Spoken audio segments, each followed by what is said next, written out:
লাইফের ডেফিনেশন কি?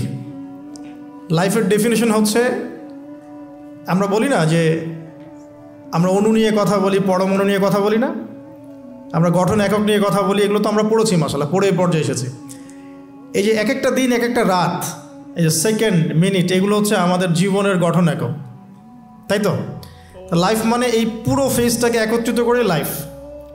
তো এখন আমি যদি প্রশ্ন করি যে আপনাদের এভারেজ এজ কত, তা আপনারা বলবেন হয়তো 20 ইয়ার্স বা 25 এভারেজ। অ্যান্ড আমি যদি বলি আপনাকে যে আমাদের উম্মার গড় আয়ু কত, নবী সাল্লাল্লাহু আলাইহি ওয়াসাল্লাম বলে গেছেন 60 থেকে 65 বছর, 60 থেকে 65। তাহলে আপনার শেষের 5 বছর আপনি বাদ দেন, কথার কথা, কাঠখোট্টা কথা এই জন্য বলছি যে এটা ম্যাথামেটিক্যাল কনক্লুশন, সবার ক্ষেত্রে এটা সেম হবে না, কিন্তু আমরা একটা চিন্তা করছি, মাথায় একটা প্ল্যান করছি। শেষের লাস্ট 5 ইয়ার্স আপনি কাট অফ করেন, ধরেন 60-র মধ্যে এখন 25 আপনার গড় এজ, 25 কাটেন, বাকি আছে কতটুকু বলেন? 35, বাট হ্যাঁ 35 ইয়ার্স আপনার হায়াত বাকি আছে মনে করেন, আমার হায়াত বাকি আছে মনে করেন, কথার কথা, আল্লাহু আ'লাম বিসসাওয়াব। তা আপনার প্ল্যান কি লাইফকে নিয়ে? কাটকোট থাক, যেটা শব্দটা বললাম একটু এই জন্য বলছি যে এখন আপনার একটা আঘাত লাগতে পারে। 25 ইয়ার্স ফ্রম ইউর লাইফ, এটা গন কেস, শেষ। এই 25 বছর আপনি কি করেছেন? You really what have you done? কী করেছেন আপনি এই 25 বছরে? সত্যি সত্যি কি 25 পারা কোরআন পড়েছিলেন কি? 25 বার কোরআন দেখেছেন কি চোখ দিয়ে? 25 বার নামাজের জন্য মসজিদে গিয়েছেন কি? জাস্ট আস্ক ইয়োরসেলফ, মানে এই কথাগুলো আপনি আপনাকে আজকে রাত্রে জিজ্ঞাসা করবেন। আপনি 25 বছরে সম রেখেছেন কয়টা? ধরেন ফরজ হয়েছে বুঝলাম 10 বছরের পরে, 15 বছর হিসাব করেন, তাহলে 15 বছর কয়টা বই পড়েছেন? কতদিন পড়েছেন? কয় ওয়াক্ত নামাজ পড়েছেন? কত টাকা সাদাকা করেছেন? দিনের জন্য কি করেছেন, যেটা করলে ওই যে দুর্বল জায়গা থেকে দিনটা আবার শক্তিশালী হতো? কারণ একা তো হয়নি, সামগ্রিকভাবে হয়েছে। 23 বছরে সামগ্রিকভাবে হয়েছে, দিন তো একা বিজয় হয়নি। তো এই কঠিন ক্যালকুলেশনটা করার পরে এটাও করেন প্লিজ, যে 25 বছরে পাপগুলো কি কি করা হয়েছে? এই 25 বছরে পাপগুলো কি কি করা হয়েছে? কোনো একটা পাপ বাকি আছে কিনা যা করা হয় নাই? 25 ইয়ার্সের মধ্যে অনেকেই জিনা করেছে, অনেকেই, আমি আপনাদের কথা বলছি না, এভারেজ আমি পুরো বাংলাদেশের ইয়াং জেনারেশনের কথা বলছি। 25 বছরের ইয়াং এই প্রজন্মটা, এই লেটেস্ট যে প্রজন্মটা, এদের অনেকেই জিনা করেছে, বিবাহ বহির্ভূত সম্পর্ক। এবং আমরা এখন জেনাকে অনেক সময় উস্কেও দেই, আমরা অনেক সময় এটাকে প্রমোটও করি, আমরা এটাকে ফ্যাশনও মনে করি। কারণ আমাদের ঢাকায় মানুষ বলে যে তোর গার্লফ্রেন্ড নাই, এটাই হচ্ছে ওদের কাছে অবাক করা বিষয়। সবাই ঘুরে, ঈদের দিন তুই ঘুরতে পারিস না? আমাদের ফ্যামিলির মধ্যে একজন বলতেছে তার মেয়েকে, সবাই ঈদের দিনে বাইরে যায়, তুই যেতে পারস না? ঢাকায় এভাবে কথা বলে। তার মানে এটাই ফ্যাশন, মানে আমরা জেনাকে উস্কেও দিচ্ছি। তার মানে 25 বছর আমরা অনেকে জেনাও করেছি। মাদকের সাথে সম্পৃক্ত কত পার্সেন্ট ইয়াং জেনারেশনে আমাদের দেশে? ক্যালকুলেট করেন, আপনি গুগল করেন, দেখেন কত পার্সেন্ট আমাদের দেশে মাদক সেবন করে। ইভেন এখন কিশোর গ্যাং বের হয়েছে, কিশোর গ্যাংয়ে অনেক যুবকরা যায়, অনেকে রাস্তাঘাটে মারামারি করে, অনেকে পলিটিক্যাল দলাদলির মধ্যেও আছেন অনেকেই, এবং এখানে ভাই ভাই রক্ত ঝরাই আমরা। উভয় মুসলিম, কিন্তু উভয় মুসলিম, জুমার দিন একসাথে নামাজ পড়ে। তাহলে এটা কোন দর্শন যেটা আমার ভাইকে শত্রু বানিয়ে দিল, আর পশ্চিমারা গাছের আড়ালে বসে বসে হাসছে? কারণ এই দর্শনগুলো তো ওরাই দিয়েছে। তো 25 বছরের পাপগুলো একটু ক্যালকুলেট করি। প্রিয় দিনী বোন, একটু হিসাব করবেন যে 25 বছর আপনি কতদিন পর্দা করেছেন, কত 25,000 মানুষ আপনার চেহারা দেখেছে কিনা? এই 25 বছরে কত হাজার মানুষ আপনার চেহারা দেখেছে? আর ছেলেরা আপনাকে দেখলে কখনো চেহারা স্রোত দেখে না। বেগানা নারীর দিকে একটা ছেলে যখন তাকায় এবং সেক্সুয়াল ডিজায়ার নিয়ে তাকায়, তখন সে চোখ দিয়ে তাকে রেপ করে। ভেরি সরি টু সে যে আপনি প্রচুর চোখ দিয়ে রেপড হয়েছেন প্রিয় দিনী বোন। অনেকেই আপনাকে চোখ দিয়ে রেপ করেছে, আপনি বুঝতেই পারেন নাই। তো এই 25 ইয়ার্স আমরা অনেক কিছুই করেছি, অনেক কিছু করি নাই।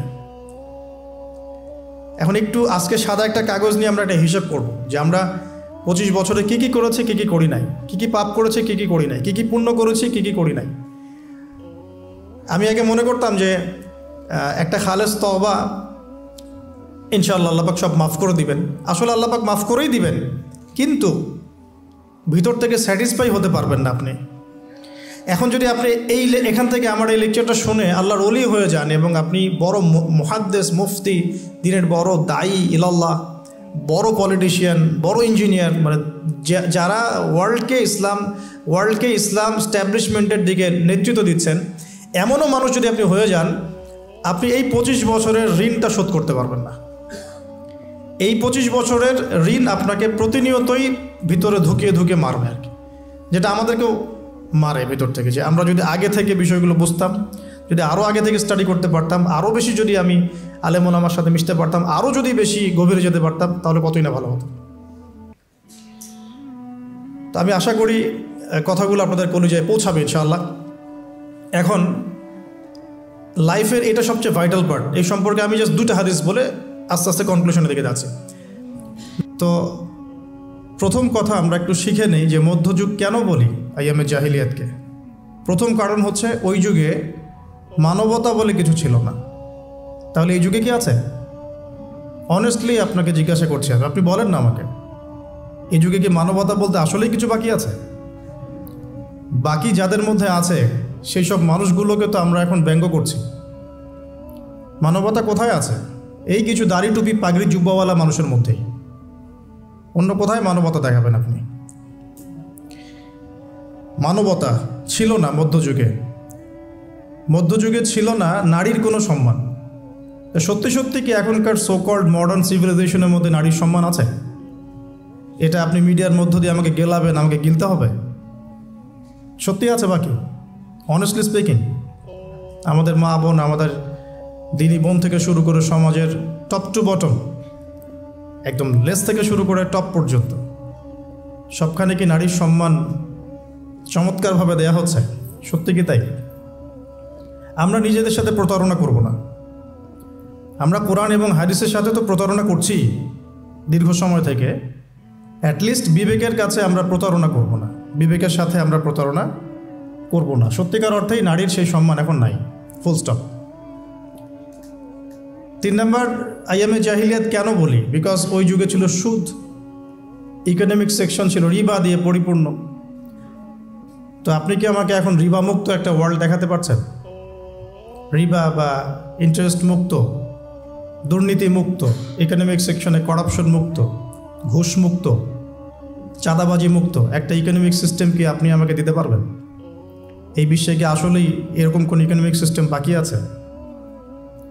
ইকোনমি সম্পর্কে আমাদের পড়াশোনা এতই নিম্ন লেভেলের, মানুষকে এখন বোঝাতে হয় যে গোল্ড দিনার অ্যান্ড সিলভার দিরহাম এটা ইসলামিক কারেন্সি।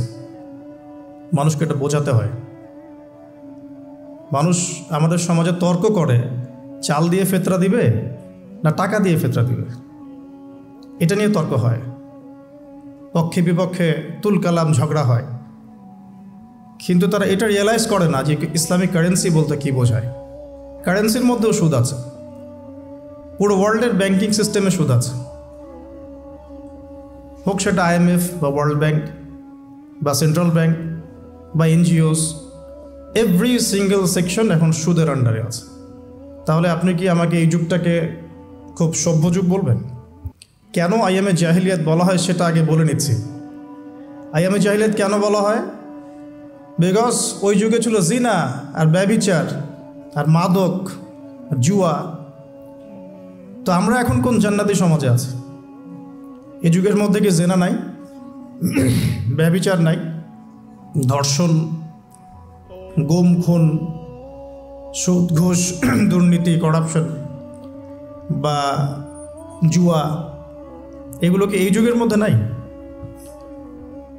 আমরা তো বলি বিশ্বায়নের যুগ। তাহলে ওই সময়ে ওই পাপগুলো নিঃসন্দেহে একটা সংক্ষিপ্ত পরিসরেই সীমাবদ্ধ ছিল। এখন এই পাপগুলোর গ্লোবালাইজেশন হয়েছে, দ্যাটস অল। তাহলে আমরা প্রথমে এতটুকু জানলাম যে কেন আমরা ওই সময়টাকে মধ্যযুগ বলি, বর্বর বলি, আইয়ামে জাহিলিয়াত কেন বলি। মোটা দাগে এগুলো ছিল সামাজিক এবং রাজনৈতিক সমস্যা। কিন্তু ধর্মীয় সমস্যা কী ছিল? শিরক। ওই যুগের মানুষ আল্লাহ পাকের একত্ববাদের সামনে মাথা নত করেনি। ওই যুগের মানুষ বহুত্ববাদী ছিল, চন্দ্র সূর্য গ্রহ নক্ষত্র গাছপালা দেবদেবী প্রতিমা এগুলোর পূজা করত। তো এই সমস্যাটা কি এখন নাই? আমরা নন মুসলিমদের কথা বলছি না, ইভেন মুসলিমদের মধ্যেও কি প্রবলেমসগুলো নাই? আচ্ছা, অনেক ইউনিভার্সিটিস আমাদের সমাজে আছে, স্কুল কলেজ, শিরক আলাদা ডিপার্টমেন্ট কোথায় আছে? তাওহিদ এই ডিপার্টমেন্ট কোথায় আছে? একটা মজার কথা বলি, সেটা হলো আমরা যারা কোরআন হাদিস পড়ি পড়াই, আলেম তালেব ইলম, সবাই হাদিসটা জানি যে শেষ জামানার সবচেয়ে বড় ফিতনা হলো মাসিহুদ দাজ্জাল। পৃথিবীর কোনো ইউনিভার্সিটিতে দাজ্জালকে নিয়ে পড়ানো হয় না, অথচ এটা পৃথিবীর সবচেয়ে বড় ফিতনা হবে সামনে। তো আমি এখানে আপনাদের কনফিডেন্স ভাঙতে আসি নাই, মেরুদণ্ড ভাঙতে আসি নাই। আমি কয়েকটা জায়গায় আপনাদের দৃষ্টি নিবদ্ধ করতে এসেছি যে আইএমএ জাহিলিয়া যে যুগটাকে আমরা বলতাম, এখন কিন্তু তার চেয়ে কোনো ভালো যুগে আমরা বসবাস করছি না।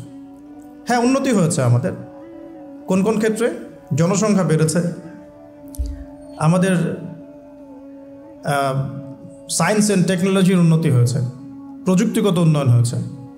আগেকার রোড এখনকার রোড এক না, এখন আমরা ফ্লাই করি, আমরা এক্সপোর্ট ইম্পোর্ট করি, আমরা মহাকাশ জয় করেছি, আমরা সাগর জয় করেছি, পাহাড় জয় করেছি, এগুলো তো হচ্ছেই।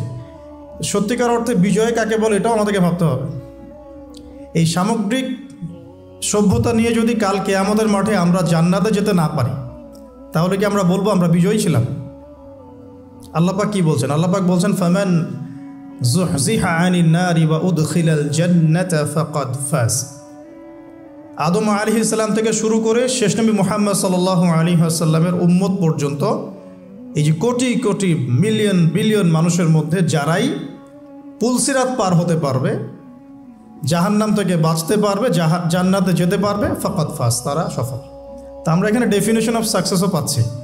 তাহলে আমরা এখন বলতে পারি না যে এই সভ্যতার উন্নয়ন দিয়ে আমরা জান্নাতে যেতে পারবো, আদর্শগত উন্নয়ন দিয়ে আমরা জান্নাতে যেতে পারবো ইনশাআল্লাহ। তো এই আদর্শগত উন্নয়ন সাধন করার জন্যই আল্লাহ রাব্বুল আলামিন আইএমএ জাহিলিয়াতের মতো যুগেও মুহাম্মদ সাল্লাল্লাহু আলাইহি ওয়াসাল্লামকে পাঠিয়েছেন। বলি সুবহানাল্লাহ। আল্লাহ পাকের একটা বড় দয়া যে আল্লাহ পাক চাচ্ছেন আমরা জান্নাতে যাই। আল্লাহ পাক চাচ্ছেন এই আইএমএ জাহিলিয়াতের মানুষগুলো আবার আল্লাহর পথে ফিরে আসুক, আল্লাহকে ফিরে পাক, আল্লাহকে চিনুক, আল্লাহকে জানুক, দুনিয়াতেও সফল হোক, পরকালেও জান্নাতে যাক। এটা আল্লাহ পাক চাচ্ছেন। এই সিলসিলাতে আল্লাহ রাব্বুল আলামিন প্রায় 1,24,000 নবী রসুল পাঠিয়েছেন। আলহামদুলিল্লাহ, প্রায় 1,24,000। স্পেসিফিকলি আমি বলতে পারবো না, কারণ এই ফিগারটা এভাবে বলা যায় না, কিন্তু কিছু কিছু হাদিসের মধ্যে আছে 1,24,000 নবী রসুল পয়গম্বর আল্লাহ পাক পাঠিয়েছেন। কোরআনুল কারীমে আছে 25 জন নবীর নাম। আর আল্লাহ পাক বলেছেন আমি এমন অনেক নবী চলে গেছেন যাদের নাম তোমাকে জানাইনি, যাদের কথা আমি তোমাকে বলি নাই, হে নবী সাল্লাল্লাহু আলাইহি ওয়াসাল্লাম। তো এখন আমরা দেখব যে ওই যুগটাকে কি নবী সাল্লাল্লাহু আলাইহি ওয়াসাল্লাম পরিবর্তন করতে পেরেছিলেন কিনা। তার আগে একটু বুঝে নেই যে ওই সমস্যাগুলো আমাদের সমাজে এখন আছে কিনা। যে পয়েন্টসগুলো আমি প্রথমে বললাম, কেন আমরা ওই যুগটাকে বর্বর বলি, জাহিলি যুগ বলি। যে কারোর সাথে আপনি এটা নিয়ে যদি ডিবেট করতে যান, তারা আপনাকে একটা পয়েন্ট ধরিয়ে দিবে, সেটা হলো ওই যুগে মেয়েদের সম্মান দেওয়া হতো না, মেয়েদেরকে জীবন্ত কবর দেওয়া হতো। তো এখনও তো মেয়েদের আত্মাকে জীবন্ত কবর দেওয়া হচ্ছে,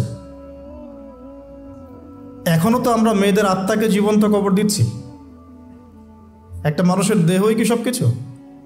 যখন একটা মানুষের আত্মা দাসত্ব শৃঙ্খলা আবদ্ধ থাকে, তারা স্বাধীনতা থাকে কোথায়? তো এখন অনেক কিছু আমাদের বাইরের চোখ দিয়ে বিশ্লেষণ করলে হবে না, কিছু কিছু বিষয় ভিতরের চোখ দিয়েও দেখতে হবে। আল্লাহ তৌফিক দান করুন।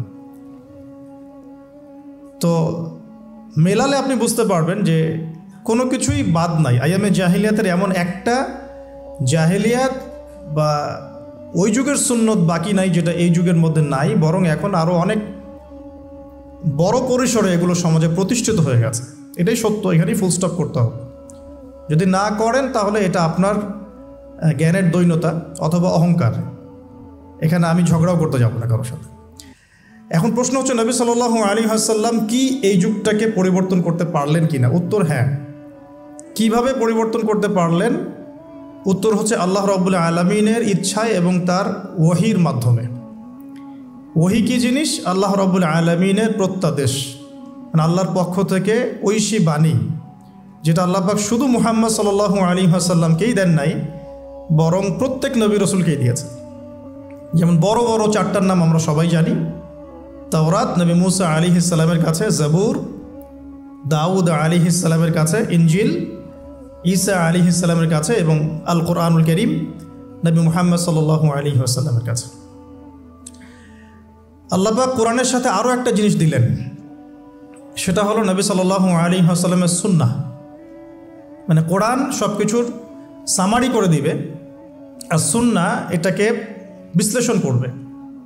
ফর এক্সাম্পল, আল্লাহ পাক কোরআনের প্রায় 85 জায়গায় বলেছেন, বা সম্ভবত পরিসংখ্যানটা আরও বেশি হতে পারে, যে আকিমুস সালাহ ওয়া আতুজ যাকাহ, তোমরা সালাত কায়েম করো এবং যাকাত প্রদান করো।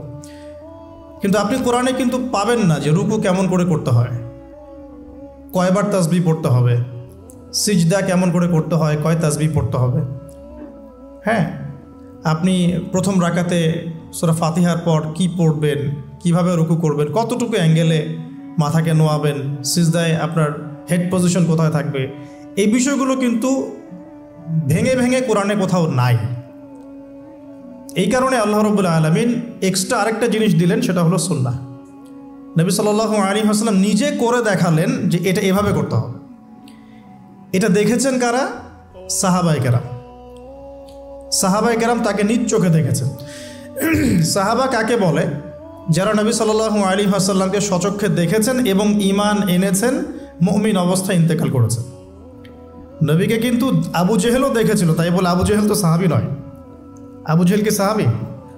আচ্ছা, তো কোরআন এবং হাদিস আল্লাহ রাব্বুল আলামিন নবী সাল্লাল্লাহু আলাইহি ওয়াসাল্লামকে দিলেন ঐশী গ্রন্থ হিসেবে। মাত্র 23 বছর সময় লেগেছে নবী সাল্লাল্লাহু আলাইহি ওয়াসাল্লামের সেই সমাজটাকে পরিবর্তন করতে। কোন সমাজ? যেই সমাজটা এ যুগের সব নোংরামি একত্রিত করলে যে সমাজটা হবে, সেই সমাজ। তাহলে আমরা বুঝতে পারছি যে সমাজে যত নোংরামি থাকুক না কেন, আল্লাহ পাকের কিতাব এবং তার নবীর সুন্নাহর মধ্য দিয়ে এটাকে পরিবর্তন করা সম্ভব। এটা অসম্ভব কিছু নয়। নবীজি করেও দেখালেন মাত্র 23 বছর। আর 23 বছর তো এত অল্প সময়। আমরা 23 বছর নামাজই পড়ি নাই অনেকেই। মেবি এখনও অনেকে উপস্থিত আছেন বা এই লেকচার শুনবেন যারা 40 বছরও সেজদা করে নাই, 50 বছরও সেজদা করে নাই। তবে তাদের জন্য একটা সুসংবাদ, সেটা হলো আল্লাহ পাক তার এই সমস্ত গুনাহ মাফ করে দিবেন যদি মৃত্যুর আগে খালি একবার বলতে পারে, আস্তাগফিরুল্লাহ আল্লাযী লা ইলাহা ইল্লা হুয়াল হাইয়ুল কাইয়্যুম ওয়া আতুবু ইলাইহি। আল্লাহ পাক সমস্ত গুনাহ মাফ করার জন্য প্রস্তুত আছেন। তো 23 বছর কিন্তু খুব বেশি সময় নয়। প্রশ্ন হচ্ছে এখন আরেকটা, যে কিভাবে নবী সাল্লাল্লাহু আলাইহি ওয়াসাল্লাম এত অল্প সময়ের মধ্যে এই ব্যাপক সামাজিক বিপ্লব সংগঠিত করলেন। আমরা কিন্তু অনেক বিপ্লবের কথা পড়েছি, পড়ে আজকে আপনারা এই পর্যন্ত এসেছেন। আপনারা যারা student, running student, teacher, honourable guardian যদি কেউ থেকে থাকেন, আমরা কিন্তু অনেক বিপ্লবের কথা পড়েছি একদম স্কুল লেভেল থেকে। হ্যাঁ, পলাশির যুদ্ধ দিয়ে আমরা পড়া শুরু করেছিলাম সমাজবিজ্ঞান বইগুলোতে ছোটোবেলায়। ইংরেজদের সময় কেমন ছিল, ওদেরটাও তো বিপ্লব। ইংরেজরা সারা বিশ্ব শাসন করেছে, এটাও তো ওদের বিপ্লব। বলশেভিক পড়েছেন, চাইনিজদেরটা পড়েছেন, মুসলিনিরটা পড়েছেন, তারপরে প্রাচীন এই গ্রিক দর্শনগুলো পড়েছেন, তাই না? তারপরে আমরা যে ফোরাত, ইউফ্রেটিস নিয়ে এতগুলো কথা বলি, ওখানে যে প্রাচীন ব্যাবিলনের সভ্যতা ছিল, এগুলো পড়েছেন। চাইনিজদের তো রিসেন্ট, এটা তো বেশি দিন হয়নি। আফ্রিকান কন্টিনেন্ট থেকে শুরু করে পুরো বিশ্বে আপনারা তো আলেকজান্ডার দ্য গ্রেট পর্যন্ত পড়েছেন। তো এই যে বিপ্লবগুলো আপনারা পড়েছেন, কত সময় লেগেছে এক একটা বিপ্লব প্রতিষ্ঠা হতে, বা ওটা সমাজে ইম্প্যাক্ট পড়তে কত সময় লেগেছে। আর নবী সাল্লাল্লাহু আলাইহি ওয়াসাল্লামের কোরআন সুন্নাহ দিয়ে পুরো বিশ্বকে চেঞ্জ করতে কত সময় লেগেছে। এখানেই তো প্রমাণ হয় যেটা আল্লাহর পক্ষ থেকে এসেছে। এখানেই তো প্রমাণ হয় যেটা আল্লাহ রাব্বুল আলামিনের পক্ষ থেকে না আসলে এটা সম্ভব ছিল না। এবং নবী সাল্লাল্লাহু আলাইহি ওয়াসাল্লামের ইন্তেকালের সাথে সাথে কি বিপ্লব থেমে গেছে? দেখবেন মাও সেতুং নাই, তার বিপ্লবটা কতদিন স্থায়ী ছিল। সোভিয়েত এখন নাই, হিস্ট্রি হয়ে গেছে, কিন্তু তাদের ইন্তেকালের পর তাদের আদর্শটা কতদিন লাস্ট করলো পৃথিবীতে। গ্রিকরা এখন নাই, পার্সিয়ানরা এখন নাই, তাদের ইন্তেকালের পরে তাদের রেভলিউশনগুলো কতদিন ছিল ওয়ার্ল্ডের বুকে। আর নবী সাল্লাল্লাহু আলাইহি ওয়াসাল্লাম ইন্তেকাল করেছেন আজকে থেকে, আমি যে লেকচার দিচ্ছি এখন থেকে নিয়ে প্রায় 1450 বছর আগে। এখন পর্যন্ত তার অনুসারীদের সংখ্যা কমে নাই, দিন দিন বাড়ছে। এটাই তো প্রমাণ হয় যে নবী সাল্লাল্লাহু আলাইহি ওয়াসাল্লাম যে মানদণ্ডের সমাজ পরিবর্তন করেছেন এটা আল্লাহর পক্ষ থেকে এসেছে। এটা আল্লাহ পাক রেখেছেন পৃথিবীতে বলেই আছে, ওগুলোকে আল্লাহ পাক রাখেন নাই, তাই নাই। তো কাজের কথায় আসি, নবী সাল্লাল্লাহু আলাইহি ওয়াসাল্লাম একা একা এই সমাজটা পরিবর্তন করেন নাই। প্রথম কথা, তিনি যখন হেরা গুহায় আল্লাহ পাকের ওহী আসছে, প্রথম যে ওহীটা এসেছে সেটা হলো ইকরা, নবী আপনি পড়ুন বিসমি রব্বিকাল্লাযী খালাক, আপনার সেই রবের নামে যিনি আপনাকে সৃষ্টি করেছেন। এখান থেকে আমরা বুঝতে পারছি সমাজ পরিবর্তন করতে হলে পড়াশোনার কোনো বিকল্প নাই। উপকারী যে কোনো বিদ্যাই পড়াশোনা, উপকারী যে কোনো জ্ঞানই পড়াশোনা, তবে সব পড়াশোনাই কোরআন সুন্নাহ ভিত্তিক নয়। কিছু আসে বৈষয়িক পড়াশোনা, বৈষয়িক লেখাপড়া করতে আল্লাহ পাক আমাদেরকে নিষেধ করেননি, কোরআন সুন্নাহ নিষেধ করছে না। কিন্তু কোরআন এবং সুন্নাহ ইসলাম চাচ্ছে আপনার পড়াশোনার জ্ঞানটাকে আপনি আল্লাহর জন্য কাজে লাগান, দ্যাটস অল, আর কিচ্ছু না। টেক্সটাইল বলেন, মেডিকেল সায়েন্স বলেন, ইঞ্জিনিয়ারিং বলেন, হ্যাঁ পলিটিক্যাল সায়েন্স বলেন, জিওপলিটিক্স বলেন, কোনো সাবজেক্ট স্টাডি করতে কোরআন সুন্নাহ আপনাকে নিষেধ করছে না। আমরা কেন কনজাস্টেড চিন্তা করি? বরং আমি বলি আপনারা বড় স্বপ্ন দেখবেন। আল্লাহ পাক শুধু এতটুকু চাচ্ছেন আপনি আল্লাহর দেয়া ইলম অনুযায়ী আমল করছেন কিনা, এবং সেই জ্ঞানটাকে আপনি দিনের জন্য কতটুকু কাজে লাগাচ্ছেন, বা ওই প্রফেশনের থেকে রিজিক অর্জন করে সেই রিজিকের কতটুকু আপনি আল্লাহর পথে ব্যয় করছেন। আল্লাহ পাক এটা দেখতে চায় না। হালাল যে কোনো প্রফেশনই আল্লাহর কাছে সম্মানের। তো অনেক সময় আমরা নামাজ কালাম শুরু করলেই কিছুটা হীনমন্যতায় ভোগা শুরু করি। আমি কি তাহলে ট্র্যাক চেঞ্জ করে দিব? ট্র্যাক চেঞ্জ করে আমি কি আবার মক্তবে ভর্তি হব? আমি কি আবার মাদ্রাসায় আসব? আমি কি আবার দাওরা দিব? সবাই সব কিছু করতে পারবে না, আর সবাইকে আল্লাহ পাক সব কিছু করতে বলেনও নি। সমাজে নির্দিষ্ট একটা অংশের মানুষকে আল্লাহ পাক বলেছেন যে তারা দ্বীনের জ্ঞান চর্চা করবে, তারা বড় বড় আলেম হবে, মুজতাহিদ হবে, ফকিহ হবে, মুহাদ্দিস মুফাসসির হবে, তারা বাকি জনগণকে লিড দিবে ধর্মতাত্ত্বিক ক্ষেত্রে। এবং যে যে প্রফেশনে থাকবে সেখানে যদি তারা সৎ থাকে, তাদের কাজে অনেস্ট থাকে এবং ওই রিজিকটাকে আল্লাহর পথে ব্যয় করে, ওই জ্ঞানটাকে আল্লাহর জন্য কাজে লাগায়, ইনশাআল্লাহ দুনিয়াতেও সফল হবে, পুরো জাতি ঐক্যবদ্ধভাবে জান্নাতে যাবে ইনশাআল্লাহ। অনেক জাতি কিন্তু একসাথে জান্নাতে যাবে, কারণ তারা সেভাবেই তাদের দুনিয়ার জীবনটাকে সাজিয়েছিল।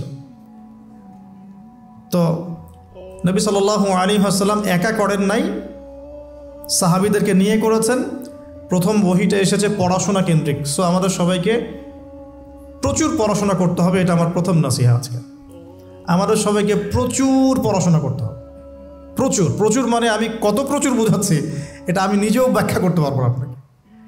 জাস্ট এতটুকু বলবো যে এখন আমার কাছে যা মনে হয় যে কোরআন এবং সুন্নাহর এই জ্ঞানের যে সাগর, এখানে আমি কেবল হাতড়ে বেড়াচ্ছি, ভালো করে সাঁতারও কাটতে পারছি না। ডুব দিয়ে নিচ থেকে মণিমুক্তা তোলা তো আমার জন্য অনেক বহুত দূর কি বাত, মানে এটা বলে না যে বহুত দূর কি বাত। তো এটা অনেক গভীর। আমরা দুই একটা চটি বই পড়ে নিজেদেরকে অনেক বড় কিছু ভাববো না। আমরা কয়েকটা বইয়ের অনুবাদ পড়েই নিজেকে অনেক বড় কিছু ভাববো না। ওইদিকে আমি পড়ে আসছি কিভাবে পড়াশোনা করব। আমাদের পড়াশোনা করতে হবে অনেক বেশি। যে পড়াশোনাগুলো আপনারা করছেন এগুলো তো করবেনই, পাশাপাশি ইসলাম জানার জন্যেও 4টা 5টা 10টা বই যথেষ্ট না। ক্লাসিক্যাল সিলেবাস ফলো করে পড়াশোনা করতে হবে। তো আমরা প্রথম শিখলাম নবী সাল্লাল্লাহু আলাইহি ওয়াসাল্লাম সামাজিক এই জাহিলিয়াত দূর করার জন্য আগে জ্ঞান চর্চার তাগাদা দিয়েছেন। এটা আল্লাহ পাকের ওহী এবং রাসূল সাল্লাল্লাহু আলাইহি ওয়াসাল্লামও বলেছেন, তলাবুল ইলমি ফরিদাতুন আলা কুল্লি মুসলিম তো সবাই জানেন মাশাআল্লাহ। প্রত্যেক মুসলমানের উপরেই জ্ঞান অর্জন করাটা ফরজ করা হয়েছে, এটা নফল কিছু নয়, ফরজ। এখন নবী সাল্লাল্লাহু আলাইহি ওয়াসাল্লাম ওহী নিয়ে বাসায় চলে আসলেন। খাদিজা রাদিয়াল্লাহু আনহা তাকে সান্ত্বনা দিলেন যে আপনার কোনো টেনশন নাই, আপনি ভয় পায়েন না, ইত্যাদি ইত্যাদি। ওয়ারাকা বিন নাফেলের কাছে নিয়ে যাওয়া হয়েছে। ওয়ারাকা বিন নাফেল তিনি বলেছেন যে তোমার কাছে যে ফেরেশতা এসেছিল তার নাম নামুস বা জিবরাইল আলাইহিস সালাম, যে নবী মুসা আলাইহিস সালামের কাছেও এসেছিল। তবে এখন তোমাকে তোমার কওম বের করে দিবে, এখন তোমাকে তোমার কওম বের করে দিবে। যদি আমি ওই দিন জীবিত থাকি যেদিন তোমার কওম তোমাকে বের করে দিবে, আমি তোমাকে বড় রকম সাহায্য করব। এই কথাটা বলেছেন ওয়ারাকা বিন নওয়াফেল। সহিহ বুখারীর 2য় পৃষ্ঠায় এটা আছে, ওহী অধ্যায়ে। নবী সাল্লাল্লাহু আলাইহি ওয়াসাল্লাম অবাক হয়েছিলেন এই সময়, জিজ্ঞাসা করেছিলেন যে আওয়া মুখরিজিয়া, তারা কি আমাকে বের করে দিবে? আওয়া মুখরিজিয়াহুম, তারা কি আমাকে বের করে দিবে? তো ওয়ারাকা বিন নাফেল বলেছিলেন এর আগে যার কাছেই এই ফেরেশতা এসেছেন তাকেই তার কওম বের করে দিয়েছে। এখান থেকে একটা মন শক্ত করা কথা শুনতে হবে, সেটা হচ্ছে যদি আপনি সত্যিকারের ওহী কোরআন এবং সুন্নাহর উপর থাকতে চান তাহলে সমাজ আপনাকে স্বাভাবিকভাবে মেনে নেবে না, বিকজ সমাজটা জাহিলিয়াতের। আপনি রিবার এগেনস্টে কথা বলবেন, তারা আপনাকে মেনে নেবে না। আপনি পুরো বিশ্বে মুসলিমদের উপর যে নির্মম নির্যাতন এর এগেনস্টে কথা বলবেন, তারা আপনাকে মেনে নেবে না। আপনি ধর্মতাত্ত্বিক ক্ষেত্রে মুসলিমদের মধ্যে যে সমস্যাগুলো নিয়ে কথা বলবেন, সবাই আপনাকে বন্ধুরূপে গ্রহণ করবে না। যদি তাদের ক্ষমতা থাকে তাহলে আপনাকে বেরও করে দিতে পারে, যদি ক্ষমতা না থাকে তাহলে মনে মনে হিংসা করতে পারে, ট্র্যাপে ফেলতে পারে, অনেক কিছুই করতে পারে। এটা হচ্ছে দলিল যে ওয়ারাকা বিন নাফেল প্রথম এই কথাটা বলেছিলেন, এবার তো তোমার কওম তোমাকে বের করে দিবে। আপনি বাসায় গিয়ে আজকে সহিহ বুখারী খুলে দেখেন, এটা হচ্ছে ওহী আসার বাস্তবতা। যাদের কাছে ওহী এসেছে এবং যাদের কাছে ওহীর জ্ঞান আছে তাদেরকে সবাই বন্ধুরূপে গ্রহণ করবে না। ইভেন আপনিও যদি এখন ইসলাম 100% ফলো করার চেষ্টা করতে থাকেন, আপনি আপনার পরিবারের মধ্যেই এক ঘরে হয়ে যেতে পারেন, আপনি আপনার পরিবারের মধ্যেই প্রবলেম ফেস করতে পারেন, সোসাইটিতে করতে পারেন। আমি তো অবাক হচ্ছি যে একটা শিক্ষা প্রতিষ্ঠানে এ ধরনের প্রোগ্রামের আয়োজন করা হচ্ছে। কয়টা শিক্ষা প্রতিষ্ঠান বাংলাদেশে আছে যেখানে বসে এই ধরনের কথা বলা যায়? অনেস্টলি স্পিকিং বলেন, 1%, 2%, 5%? আল্লাহ কবুল করুন, দোয়া করি আমি।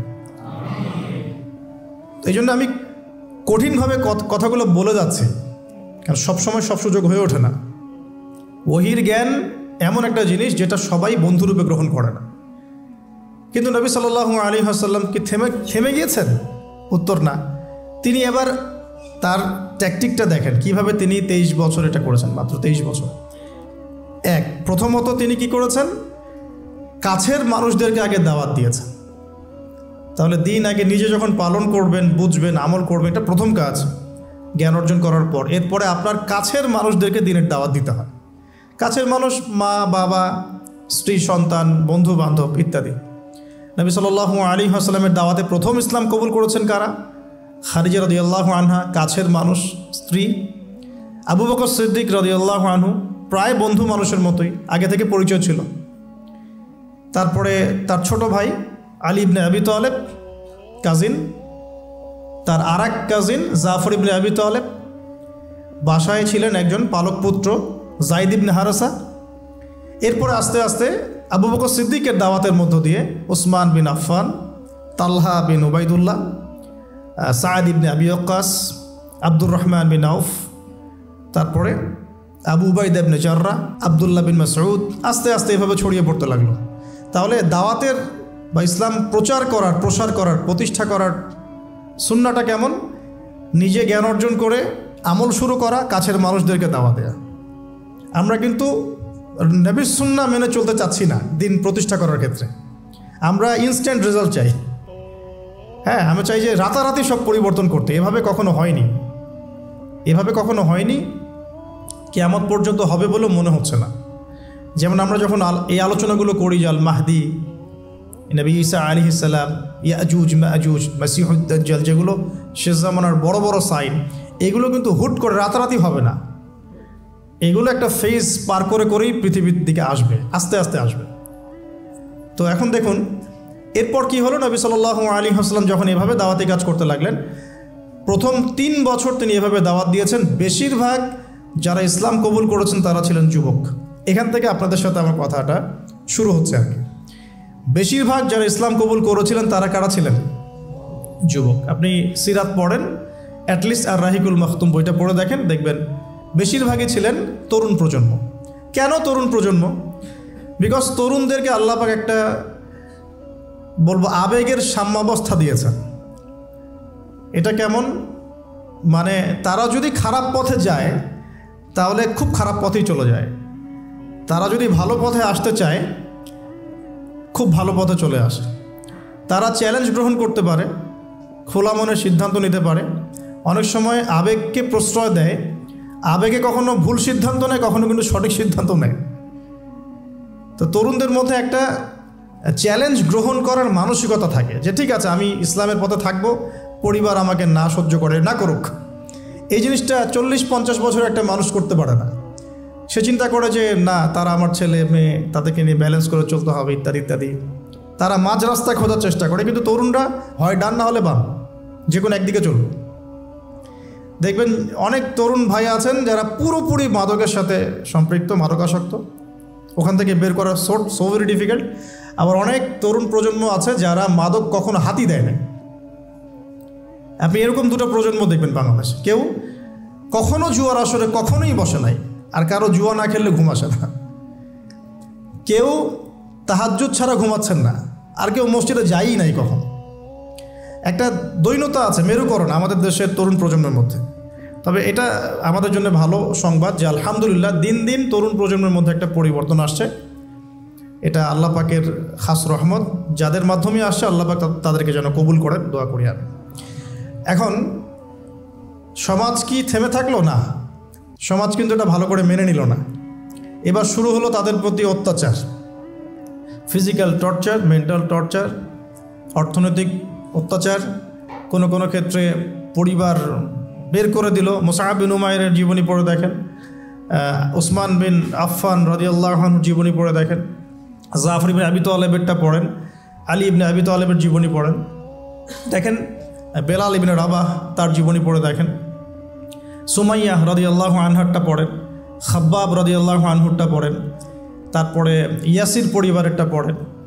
হ্যাঁ, মানে আসলে সাহাবীদের মধ্যে খুব কম সংখ্যক সাহাবী এমন ছিলেন যাদেরকে কোনো রকম নির্যাতন ফেস করতে হয় নাই। তো এরপরেও দাওয়াত থেমে যায় নাই, দাওয়াত চলতে লাগলো। কারা অপোজিশনে ছিল? আবু জাহেল, আবু লাহাব, উতবা, শাইবা, রবিআ, সাআদাতু কুরাইশ, অর্থাৎ কুরাইশদের সর্দার যারা, তারা কি আল্লাহকে বিশ্বাস করতো না? উত্তর হ্যাঁ করতো। হ্যাঁ, তারা আল্লাহকে বিশ্বাস করতো। ইভেন তারা হজও করত। তখন হজমরাও ছিল বিকৃত। তারা আল্লাহকে বিশ্বাস করতো, আল্লাহর জন্য নজর মানত করতো, কোরবানি করতো, সবই করতো। তাহলে সমস্যা কোথায় ছিল? সমস্যা এখানে ছিল যে তারা কোরআন এবং হাদিস কেন্দ্রিক ইসলামটাকে সামগ্রিক জীবনে বাস্তবায়ন করতো না। তারা আল্লাহকে বিশ্বাস করতো, আল্লাহর দাসত্ব করতো না। আল্লাহ বলতে একজন আছেন, উপরওয়ালা একজন আছেন, এটা তারা বিশ্বাস করতো, কিন্তু তারা বাস্তবে এটাকে আমল করে দেখাতো না, দাসত্বটা করতো না। এখন এই বিষয়গুলো যখন চলতে লাগলো, এক পর্যায়ে নবী সাল্লাল্লাহু আলাইহি ওয়াসাল্লাম সাহাবীদেরকে আবিসিনিয়ায় চলে যেতে বলেছেন যখন নির্যাতন বাড়তে লাগলো। আবিসিনিয়া কোন জায়গা? এখন জিওপলিটিক্স তো আপনারা পড়েন, জানি আমি। এখনকার ইথিওপিয়া না, ইরিত্রিয়া, এখনকার ইরিত্রিয়া। এই জায়গায় একজন বাদশাহ ছিলেন, তার নাম বাদশাহ নাজাশি। বাদশাহ নাজাশি। তো এই বাদশাহ নাজাশি ছিলেন একজন খ্রিস্টান শাসক, এখনকার সমকামী খ্রিস্টান না, তিনি একজন ভালো খ্রিস্টান ছিলেন এবং নবী ঈসা আলাইহিস সালামকে তিনি ফলো করতেন। তিনি সাহাবীদেরকে আশ্রয় দিয়েছেন, আলহামদুলিল্লাহ। এটা আল্লাহ পাকের পরিকল্পনা ছিল। এখানে তারা কোনো সমস্যা ফেস করেন নাই। 2 দফা সাহাবীরা সেখানে হিজরত করেছেন। নবী সাল্লাল্লাহু আলাইহি ওয়াসাল্লাম বলেছিলেন সেখানে একজন এমন রাজা আছেন যার রাজ্যে কেউ জুলুমের শিকার হয় না। তো এদিকে মক্কার অবস্থা খারাপ হতে লাগলো, আবিসিনিয়ায় হিজরত হলো। এই সময়টুকুর মধ্যে আল্লাহ পাক আরও কিছু যুবককে ইসলাম কবুলের সৌভাগ্য দিলেন। তার মধ্যে অন্যতম একজন হচ্ছেন হামজা রাদিয়াল্লাহু আনহু, যার নাম আপনারা জানেন। জাস্ট আজকে বাসায় গিয়ে তার জীবনীটা পড়ে দেখবেন কীভাবে তিনি ইসলাম কবুল করলেন। আমি সেগুলো বলতে যাচ্ছি না, অন্য লেকচারগুলোতে বলেছিলাম। আরেকজন হচ্ছেন ওমর ইবনুল খাত্তাব। ওমর ইবনুল খাত্তাব, তার ব্যাপারে শুধু এতটুকু বলবো, তিনি ইসলাম কবুল করে যখন কাবা ঘরের সামনে গিয়েছেন তাকে মানুষ মারা শুরু করেছে। তো তখন তাকে একজন পরামর্শ দিচ্ছিল যে তুমি কি আফালা কুনতা কাতামত, তাকে বলা হচ্ছে তুমি কি তোমার ইসলাম কবুলের বিষয়টা গোপন রাখতে পারতে না? যেমন আমরা বলি হিকমা অবলম্বন করতে পারতে না? তো তিনি বলেছিলেন যে ওয়াল্লাহি, আল্লাহর কসম করে বলছি, লাউফাররিকান্নাল হাক্কা মিনাল বাতিল কামা ফাররাকাল্লাহু বাইনাল লাইলি ওয়ান নাহার। তিনি বলছিলেন যে আমি আল্লাহর কসম করে বলছি, আমি অবশ্যই সত্য আর মিথ্যাকে আলাদা করে দিব, ঠিক যেভাবে আল্লাহ পাক রাত থেকে দিনকে আলাদা করে দেন।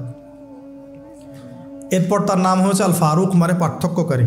ওমর আল ফারুক আমরা এই কারণে বলি, ওমর আল ফারুক মানে পার্থক্যকারী। তো এদিকে যুবকদের শক্তির মধ্য দিয়ে আবার নবী সাল্লাল্লাহু আলাইহি ওয়াসাল্লাম স্ট্রং হচ্ছেন, কিন্তু ইসলাম স্ট্রং হচ্ছে। ওদিকে আবিসিনিয়াতেও যুবকরাই, তরুণরাই ওখানে ইসলামের পতাকা নিয়ে গিয়েছেন, সেখানে বসবাস করা শুরু করেছে। এবার নবী সাল্লাল্লাহু আলাইহি ওয়াসাল্লাম তায়েফে গেলেন, সেখানেও কিছু যুবক ছিল। 3টা বড় বড় যুবকদের মানে কমিউনিটি ছিল, যাদের নেতৃত্ব দিত 3জন বড় নেতা। একজনের নাম আবদে ইয়ালাইল, একজনের নাম ছিল আবদে মাসউদ, আরেকজন হাবিব বিন আমর। এই 3জন ছিল বড় বড় গোত্র নেতা।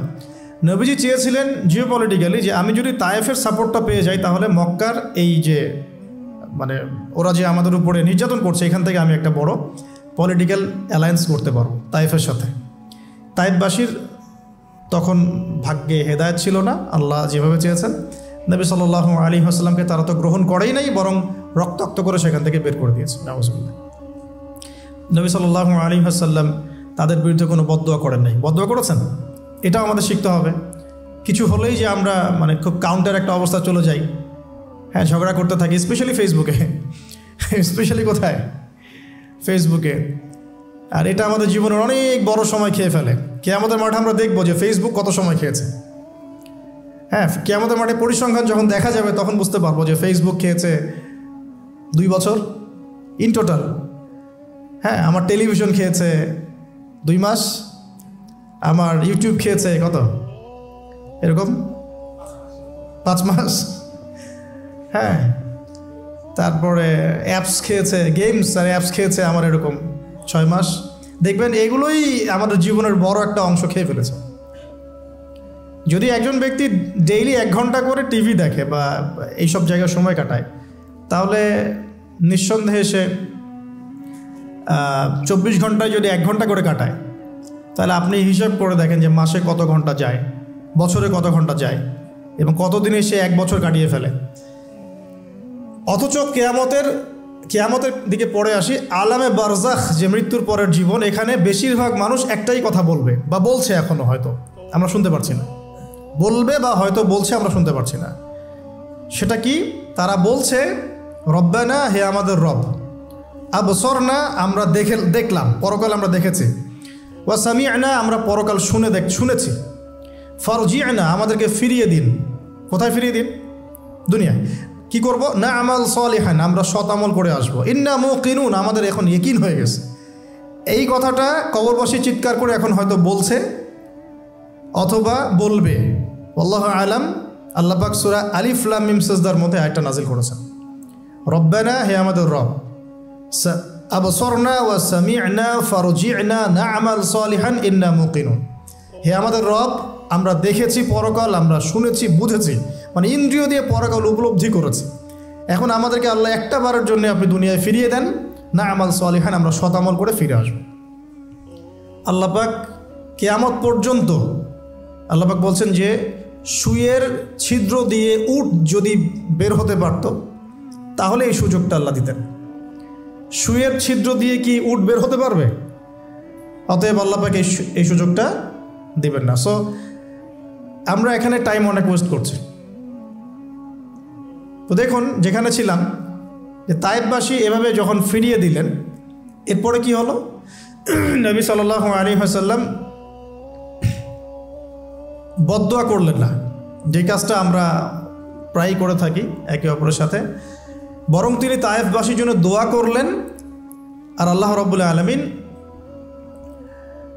পাহাড় পর্বত নিয়ন্ত্রণকারী ফেরেশতাকে পাঠিয়েছিলেন, যাদের একটা দাবি ছিল, আপনি যদি চান হে নবী আমরা তায়েফবাসীকে পিষে ফেলতে পারি। নবী সাল্লাল্লাহু আলাইহি ওয়াসাল্লাম বললেন, না, আমি বরং চাচ্ছি আল্লাহ পাক তাদের ঔরস থেকে এমন প্রজন্ম নিয়ে আসুক যে প্রজন্ম আল্লাহর ইবাদত করবে, আল্লাহর সাথে কাউকে শরীক করবে না। এখন আপনি তায়েফের রেজাল্টটা দেখেন, তায়েফ কিন্তু এখন ইসলামের ভূমি হয়ে গেছে, আলহামদুলিল্লাহ। এবার নবী সাল্লাল্লাহু আলাইহি ওয়াসাল্লাম মক্কায়, সিচুয়েশনটা তাহলে এখন কেমন? কিছু যুবক সাহাবী ইসলামের নেতৃত্ব দিয়ে আবিসিনিয়ায়, কিছু যুবক সাহাবী মক্কায়। এবার নবী সাল্লাল্লাহু আলাইহি ওয়াসাল্লাম সব দিক থেকে কোণঠাসা। এই সময়ে তার স্ত্রী ইন্তেকাল করে গেলেন, তার চাচাও ইন্তেকাল করলেন। যে স্ত্রী এবং চাচা ছিল মক্কায় তার সাপোর্ট, সবচেয়ে বড় সাপোর্ট, তারাও ইন্তেকাল করলেন। এবং তিনটা বছর তাদেরকে বয়কট করে রাখা হলো। তিনটা বছর বয়কট করে রাখা হলো, কোনো খাবার পানি ছাড়াই। 3 বছর কিন্তু চারটাখানি কথা না। আমরা মিয়ানমার রোহিঙ্গা ইস্যু দেখেছি, একটু আঁচ করতে পারি যে এভাবে বের করে দিলে মানুষের কেমন হয়, কেমন লাগে। সব কিছু বাদ দিয়ে তাদেরকে পাহাড়ের পাদদেশে থাকতে হয়েছে 3 বছর। ওখানে হামজাও ছিলেন, সুবহানাল্লাহ। নবী সাল্লাল্লাহু আলাইহি ওয়াসাল্লামের কাছে তারা অনুমতি চাচ্ছিলেন যে আমাদেরকে খালি অনুমতি দেন, আমরা যে কয়জন আছি এই কয়জন নিয়ে যুদ্ধে ঝাঁপিয়ে পড়ব। নবীজি বললেন, না, বরং তোমরা ধৈর্য ধরো, এখনও আল্লাহ পাক এই হুকুম আমাকে দেন নাই, তোমরা ধৈর্য ধরো। হামজার মতো সাহাবী, যিনি একাই 20 জনের সাথে লড়াই করতে পারেন, তিনি ধৈর্য ধরলেন যে আমরাও ধৈর্য ধরে আছি। সিচুয়েশন ডিমান্ড, একটা কথা, সিচুয়েশন যেমন সেভাবে রিয়্যাক্ট করতে হয়। এখন সিচুয়েশন নাই, রিয়্যাক্ট করতে পারছি না। হামজা রাদিয়াল্লাহু আনহুর মতো মানুষ, তিনিও তার ওই এগ্রেশনটাকে দমন করে রাখলেন। এবার আল্লাহ পাক পুরো এই টেবিলটা, আমরা বলি যে টেবিল উল্টে দেওয়ার মতো, ইসলামের এই হিস্ট্রিটাই আল্লাহ পাক উল্টে দিলেন। কীভাবে? আরও কিছু যুবকের মাধ্যমে। সুবহানাল্লাহ। এই যুবকরা কোত্থেকে আসলো? এই যুবকরা আসছে আবিসিনিয়া, ইয়াসরিব থেকে। কোত্থেকে? ইয়াসরিব। ইয়াসরিব কোন জায়গা? ইয়াসরিব হচ্ছে মদিনার আগের নাম। তো ইয়াসরিব থেকে এবার 6 জন যুবক চলে আসলেন। এই 6 জন যুবকের নাম হলো, 6 জন যুবকের নেতার নাম হচ্ছে আসআদ বিন জুরারাহ রাদিয়াল্লাহু আনহু। তিনি আরও 5 জনকে নিয়ে এসেছেন। কি করতে এসেছেন? হজ করতে। ওই যে বললাম আগে একটা হজের ট্রেন্ড ছিল ওইখানে, ওইটার বিজনেসটা করতো তখন কারা? আবু জেহেলরা আর কি, ঠিক আছে। ওটাকে তারা কিন্তু বলতো এই কাবার উপাস্যরা হচ্ছে আমাদের দেবতা প্লাস আমাদের ব্যবসা, ওরা এভাবে ডিল করতো। তো এই 6 জন যুবক এসেছেন হজ করতে। নবী সাল্লাল্লাহু আলাইহি ওয়াসাল্লামের কথা শুনলেন। আর নবী সাল্লাল্লাহু আলাইহি ওয়াসাল্লাম এরকম একজন নবী আসবেন, এই কথাটা তারা শুনেছিল ইহুদিদের কাছে মদিনায়, ইয়াসরিবে। ইহুদিরা মদিনায় আকড়া ঘেরে বসেছিল। ইহুদিরা মদিনায় বসেছিল কেন? সারা দুনিয়া থাকতে মদিনায় কেন? তখন তারা কি করছিল? উত্তর তাওরাত, জাবুর, ইনজিলে যে প্রতিশ্রুতি ছিল যে শেষ জামানায় একজন নবী আসবেন যিনি তার অনুসারীদেরকে নিয়ে ওয়ার্ল্ডকে শাসন করবেন, ওই নবীকে খুঁজ, সিরাতের সেকেন্ড পার্ট, এটাই সবচেয়ে বড় পার্ট। মানে এখানেই সবচেয়ে বড় বড় জিনিসগুলো ঘটেছে। কিন্তু বেস তৈরি হয়েছে কিন্তু প্রথম 13 বছরে। কাদের হাত ধরে? ইয়াংদের হাত ধরে, ইয়াংদের হাত ধরে। এবার এই মদিনাতেই হচ্ছে বদর। এই মাদানী যুগে কি হচ্ছে? বদর। তারপরে হলো উহুদ।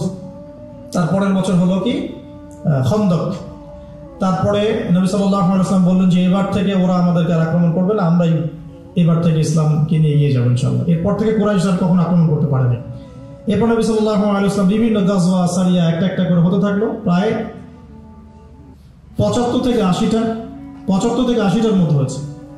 আমরা তো এই অংশটা এখন পুরো মাইনাস করে দিয়েছি ইসলাম থেকে, কাট অফ, একদম শেষ। ভুলেও কেউ এই শব্দ ব্যবহার করে ফেললেই তাকে যে চতুর্দিক থেকে যেমন সমালোচনা, গালিগালাজ আর আক্রমণের শিকার হতে হয়, এটাই তো ইন্ডিকেশন দিচ্ছে যে দাজ্জালের যুগ অলরেডি চলে আসছে। সে তো টোটাল ইসলামের টোটালিটি বরদাস্ত করবে না আপনার কাছ থেকে। এখন যাই হোক, আল্লাহ রাব্বুল আলামিন এইভাবে আস্তে আস্তে আস্তে আস্তে ইসলামকে বিজয় করতে লাগলেন। পররাষ্ট্রনীতি অ্যাপ্লাই হতে লাগলো। মুলকা ফারিসা আর রোম, পারস্য এবং রোমের মতো বড় বড় সাম্রাজ্যের পতন ঘটতে শুরু করলো। ইসলাম পৃথিবীর বুকে শক্তিশালী হওয়া শুরু করলো। হুদাইবিয়ার সন্ধি হলো, উমরা কাজা করলেন। তারপরে নবী সাল্লাল্লাহু আলাইহি ওয়াসাল্লাম 10 বছরের সন্ধিতে আসলেন। এই সন্ধির অল্প কিছুদিনের মধ্যেই প্রায় বিনা যুদ্ধে পুরো মক্কাটা আবার বিজয় করা হয়েছে। সুবহানাল্লাহ। কোন মক্কা? যে মক্কা থেকে সাহাবীরা রিফিউজি হয়ে অন্য জায়গায় চলে যেতেন, সেই মক্কা হলো আমাদের।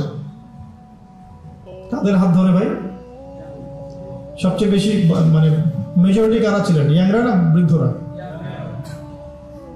তাহলে আমি বলতে চাচ্ছি যে একটা বিগ মানে শর্ট সময়ের মধ্যে একটা বড় হিস্ট্রি বলে ফেললাম সিরাতের।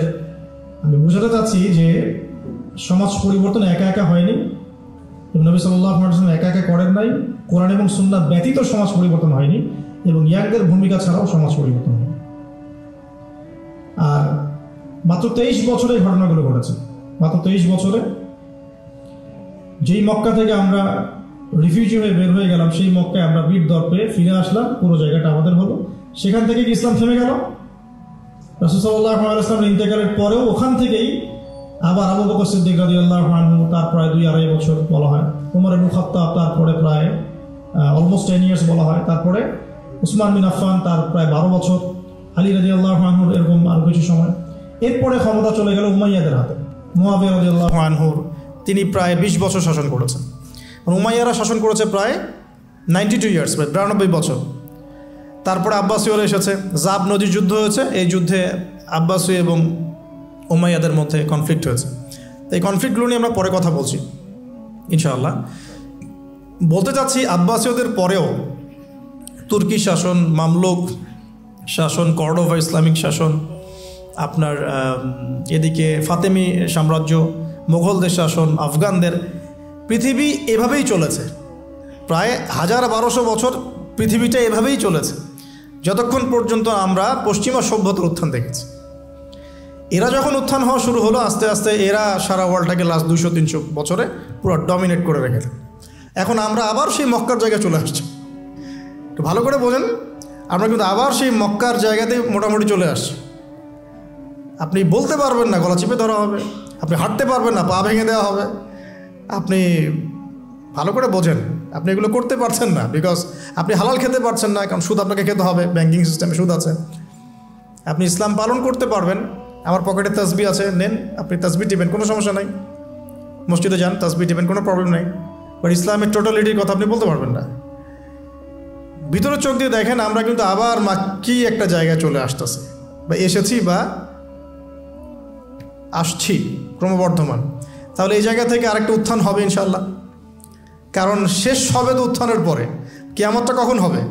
যখন ইসলাম আবার পৃথিবীতে বিজয়ী হবে, এবং বিজয়ী হওয়ার পর মানুষ আবার খারাপ হওয়া শুরু করবে, ওই খারাপ মানুষগুলোর সামনে কিয়ামত হবে। এই দুইটা ফেজ বাকি আছে এখন।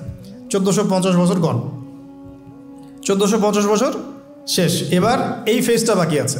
নিশ্চয়ই আবার এই দুর্বল জায়গা থেকে ইসলাম আবার শক্তিশালী হবে, এবং ওই শক্তিশালী হওয়ার পরে আবার খারাপ মানুষদের যুগ আসবে। ওই খারাপ মানুষদের সামনে হবে কিয়ামত। এখন ওইদিকে চিন্তা না হয় আমরা বাদ দিলাম। এখন এই দুর্বল জায়গা থেকে শক্তিশালী করার জন্য সবচেয়ে বড় ভূমিকা কাদেরকে পালন করতে হবে? আমরা তো সুন্নত দেখলাম কিভাবে পরিবর্তন হয়েছে। এখন আসেন এই জায়গা থেকে একটু কাটকোটটা কিছু কথা বলে শেষ করি। যে প্রিয় ভাই বা বোনরা হয়তো শুনছেন নাকি? আচ্ছা, লাইফের ডেফিনেশন কি? লাইফের ডেফিনেশন হচ্ছে, আমরা বলি না যে আমরা অণু নিয়ে কথা বলি, পরমাণু নিয়ে কথা বলি না, আমরা গঠন একক নিয়ে কথা বলি, এগুলো তো আমরা পড়েছি, মাশাআল্লাহ, পড়ে পর্যায়ে এসেছি। এই যে এক একটা দিন, এক একটা রাত, এই যে সেকেন্ড, মিনিট, এগুলো হচ্ছে আমাদের জীবনের গঠন একক, তাই তো? লাইফ মানে এই পুরো ফেজটাকে একত্রিত করে লাইফ। তো এখন আমি যদি প্রশ্ন করি যে আপনাদের এভারেজ এজ কত, তা আপনারা বলবেন হয়তো 20 ইয়ার্স বা 25 এভারেজ।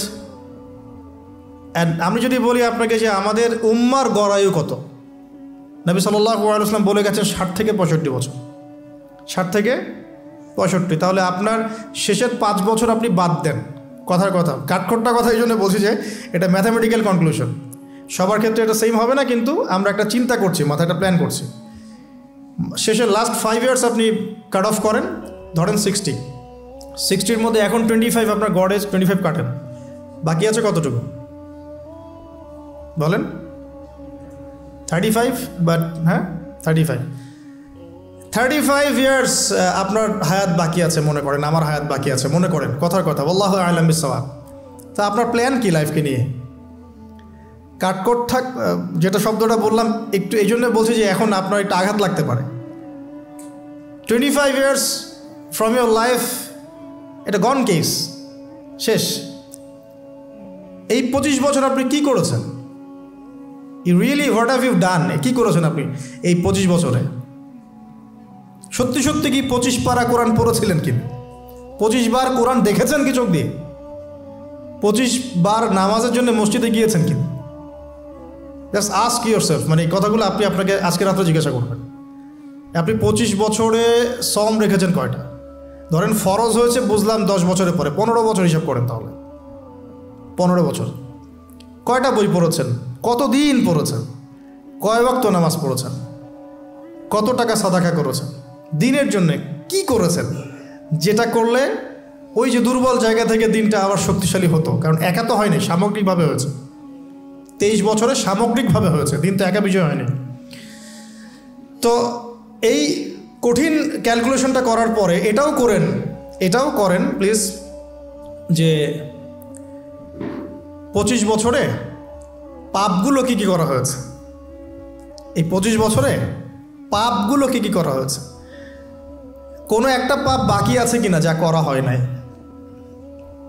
25 ইয়ার্সের মধ্যে অনেকেই জিনা করেছে, অনেকেই। আমি আপনাদের কথা বলছি না, এভারেজ আমি পুরো বাংলাদেশের ইয়াং জেনারেশনের কথা বলছি। 25 বছরের ইয়াং এই প্রজন্মটা, এই লেটেস্ট যে প্রজন্মটা, এদের অনেকেই জিনা করেছে, বিবাহ বহির্ভূত সম্পর্ক। এবং আমরা এখন জেনাকে অনেক সময় উস্কেও দেই, আমরা অনেক সময় এটাকে প্রমোটও করি, আমরা এটাকে ফ্যাশনও মনে করি। কারণ আমাদের ঢাকায় মানুষ বলে যে তোর গার্লফ্রেন্ড নাই, এটাই হচ্ছে ওদের কাছে অবাক করা বিষয়। সবাই ঘুরে, ঈদের দিন তুই ঘুরতে পারিস না? আমাদের ফ্যামিলির মধ্যে একজন বলতেছিল তার মেয়েকে, সবাই ঈদের দিনে বাইরে যায়, তুই যেতে পারস না? ঢাকায় এভাবে কথা বলে। তার মানে এটাই ফ্যাশন, মানে আমরা জেনাকে উস্কেও দিচ্ছি। তার মানে 25 বছরে আমরা অনেকে জেনাও করেছি। মাদকের সাথে সম্পৃক্ত কত পার্সেন্ট ইয়াং জেনারেশনে আমাদের দেশে? ক্যালকুলেট করেন, আপনি গুগল করেন, দেখেন কত পার্সেন্ট আমাদের দেশে মাদক সেবন করে। ইভেন এখন কিশোর গ্যাং বের হয়েছে, কিশোর গ্যাংয়ে অনেক যুবকরা যায়, অনেকে রাস্তাঘাটে মারামারি করে, অনেকে পলিটিক্যাল দলাদলির মধ্যেও আছেন অনেকেই। এবং এখানে ভাই ভাই রক্ত ঝরাই আমরা। উভয় মুসলিম, কিন্তু উভয় মুসলিম, জুমার দিন একসাথে নামাজ পড়ে। তাহলে এটা কোন দর্শন যেটা আমার ভাইকে শত্রু বানিয়ে দিল, আর পশ্চিমারা গাছের আড়ালে বসে বসে হাসছে? কারণ এই দর্শনগুলো তো ওরাই দিয়েছে।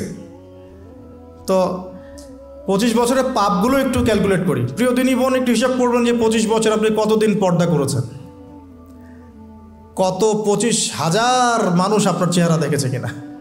এই 25 বছরে কত হাজার মানুষ আপনার চেহারা দেখেছে? আর ছেলেরা আপনাকে দেখলে কখনো চেহারা সুরত দেখে না। বেগারা নারীর দিকে একটা ছেলে যখন তাকায় এবং সেক্সুয়াল ডিজায়ার নিয়ে তাকায়, তখন সে চোখ দিয়ে তাকে রেপ করে। ভেরি সরি টু সে যে আপনি প্রচুর চোখ দিয়ে রেপড হয়েছেন প্রিয় দিনী বোন। অনেকেই আপনাকে চোখ দিয়ে রেপ করেছে, আপনি বুঝতেই পারেন নাই।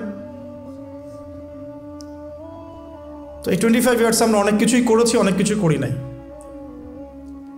এখন একটু আজকে সাদা একটা কাগজ নিয়ে আমরা একটা হিসাব করব যে আমরা 25 বছরে কী কী করেছি, কী কী করি নাই, কী কী পাপ করেছি, কী কী করি নাই, কী কী পুণ্য করেছি, কী কী করি নাই। আমি আগে মনে করতাম যে একটা খালেস তওবা ইনশাআল্লাহ আল্লাহ পাক সব মাফ করে দিবেন। আসলে আল্লাহ পাক মাফ করেই দিবেন, কিন্তু ভিতর থেকে স্যাটিসফাই হতে পারবেন না আপনি। এখন যদি আপনি এখান থেকে আমার এই লেকচারটা শুনে আল্লাহর ওলি হয়ে যান এবং আপনি বড় মুহাদ্দিস, মুফতি, দিনের বড় দায়ী ইলাল্লাহ, বড় পলিটিশিয়ান, বড় ইঞ্জিনিয়ার, মানে যারা ওয়ার্ল্ডকে ইসলাম স্ট্যাবলিশমেন্টের দিকে নেতৃত্ব দিচ্ছেন, এমনও মানুষ যদি আপনি হয়ে যান, আপনি এই 25 বছরের ঋণটা শোধ করতে পারবেন না। এই 25 বছরের ঋণ আপনাকে প্রতিনিয়তই ভিতরে ঢুকিয়ে মারবে আর কি, যেটা আমাদেরকেও মারে ভেতর থেকে। যে আমরা যদি আগে থেকে বিষয়গুলো বুঝতাম, যদি আরও আগে থেকে স্টাডি করতে পারতাম, আরও বেশি যদি আমি আলেম ওলামার সাথে মিশতে পারতাম, আরও যদি বেশি গভীরে যেতে পারতাম, তাহলে কতই না ভালো হতো। তো আমি আশা করি কথাগুলো আপনাদের কলিজায় পৌঁছাবে ইনশাআল্লাহ। এখন লাইফের এটা সবচেয়ে ভাইটাল পার্ট। এই সম্পর্কে আমি জাস্ট 2টা হাদিস বলে আস্তে আস্তে কনক্লুশনের দিকে যাচ্ছি। নবী সাল্লাল্লাহু আলাইহি ওয়াসাল্লাম বলছেন যে 7 শ্রেণীর মানুষকে আল্লাহ পাক কিয়ামতের দিনে আরশের ছায়া দিবেন। কত শ্রেণী ভাই? তার মধ্যে সেকেন্ড শ্রেণীটা হচ্ছে সেই যুবক নাশা ফি ইবাদাতিল্লাহি তাআলা, যে আল্লাহ পাকের ইবাদতে তার যৌবনকালটা কাটিয়ে দিয়েছে। এখনও বাকি আছে আপনার সামনে। যৌবনকাল কতটুকু? হয়তো 15 to 40। তার মানে এখনও 40 বা 50 বছর পর্যন্ত আপনার যৌবন টিকে থাকবে ইনশাআল্লাহ, যদিও বা এই যুগে থাকে না আর কি।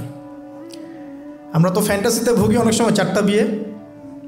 বাস্তবতা হচ্ছে এই যুগে একটাই ডিফিকাল্ট, একজনকে সন্তুষ্ট করে কি ডিফিকাল্ট। এখন সেই যুগ না তো, আমরা তো হর্স রাইড করি না, আমরা তো এক্সারসাইজ করি না, আমরা তো এখন অনেকে খেলিও না, আমরা ফাস্ট ফুড খাই, আমরা হাইজেনিক খাবার খাই না, আমরা আগেকার মানুষদের মতো অনেক কিছুই করি না। এনভায়রনমেন্ট নষ্ট হয়ে গেছে, পলিউশন আছে, সব মিলে এখন আমাদের যৌবন যে 50 বছর পর্যন্ত থাকবে এটা নিশ্চয়তা দেওয়া যাচ্ছে না যদি আমরা বেঁচেও থাকি। আর কত যুবক যুবতী ভাই বোন যে যৌবনকালেই চলে যায় তার তো ঠিক নাই। এই যে ঈদের দিন প্রেমিকাকে নিয়ে বাইক চালাচ্ছে একদম ঝড়ো গতিতে, ট্রাকের নিচে পড়ে শেষ।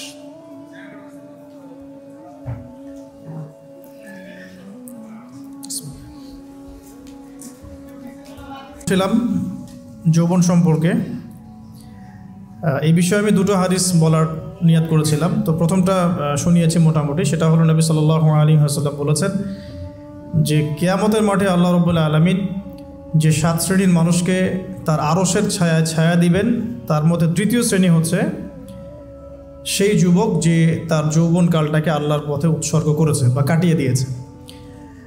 আরেকটা হাদিস যেটা বলতে চাচ্ছিলাম সেটা হলো কিয়ামতের মাঠে 5টা প্রশ্ন হবে, স্পেশাল 5টা প্রশ্ন, যে 5টা প্রশ্নের উত্তর না দেয়া পর্যন্ত কাউকে ছাড়া হবে না।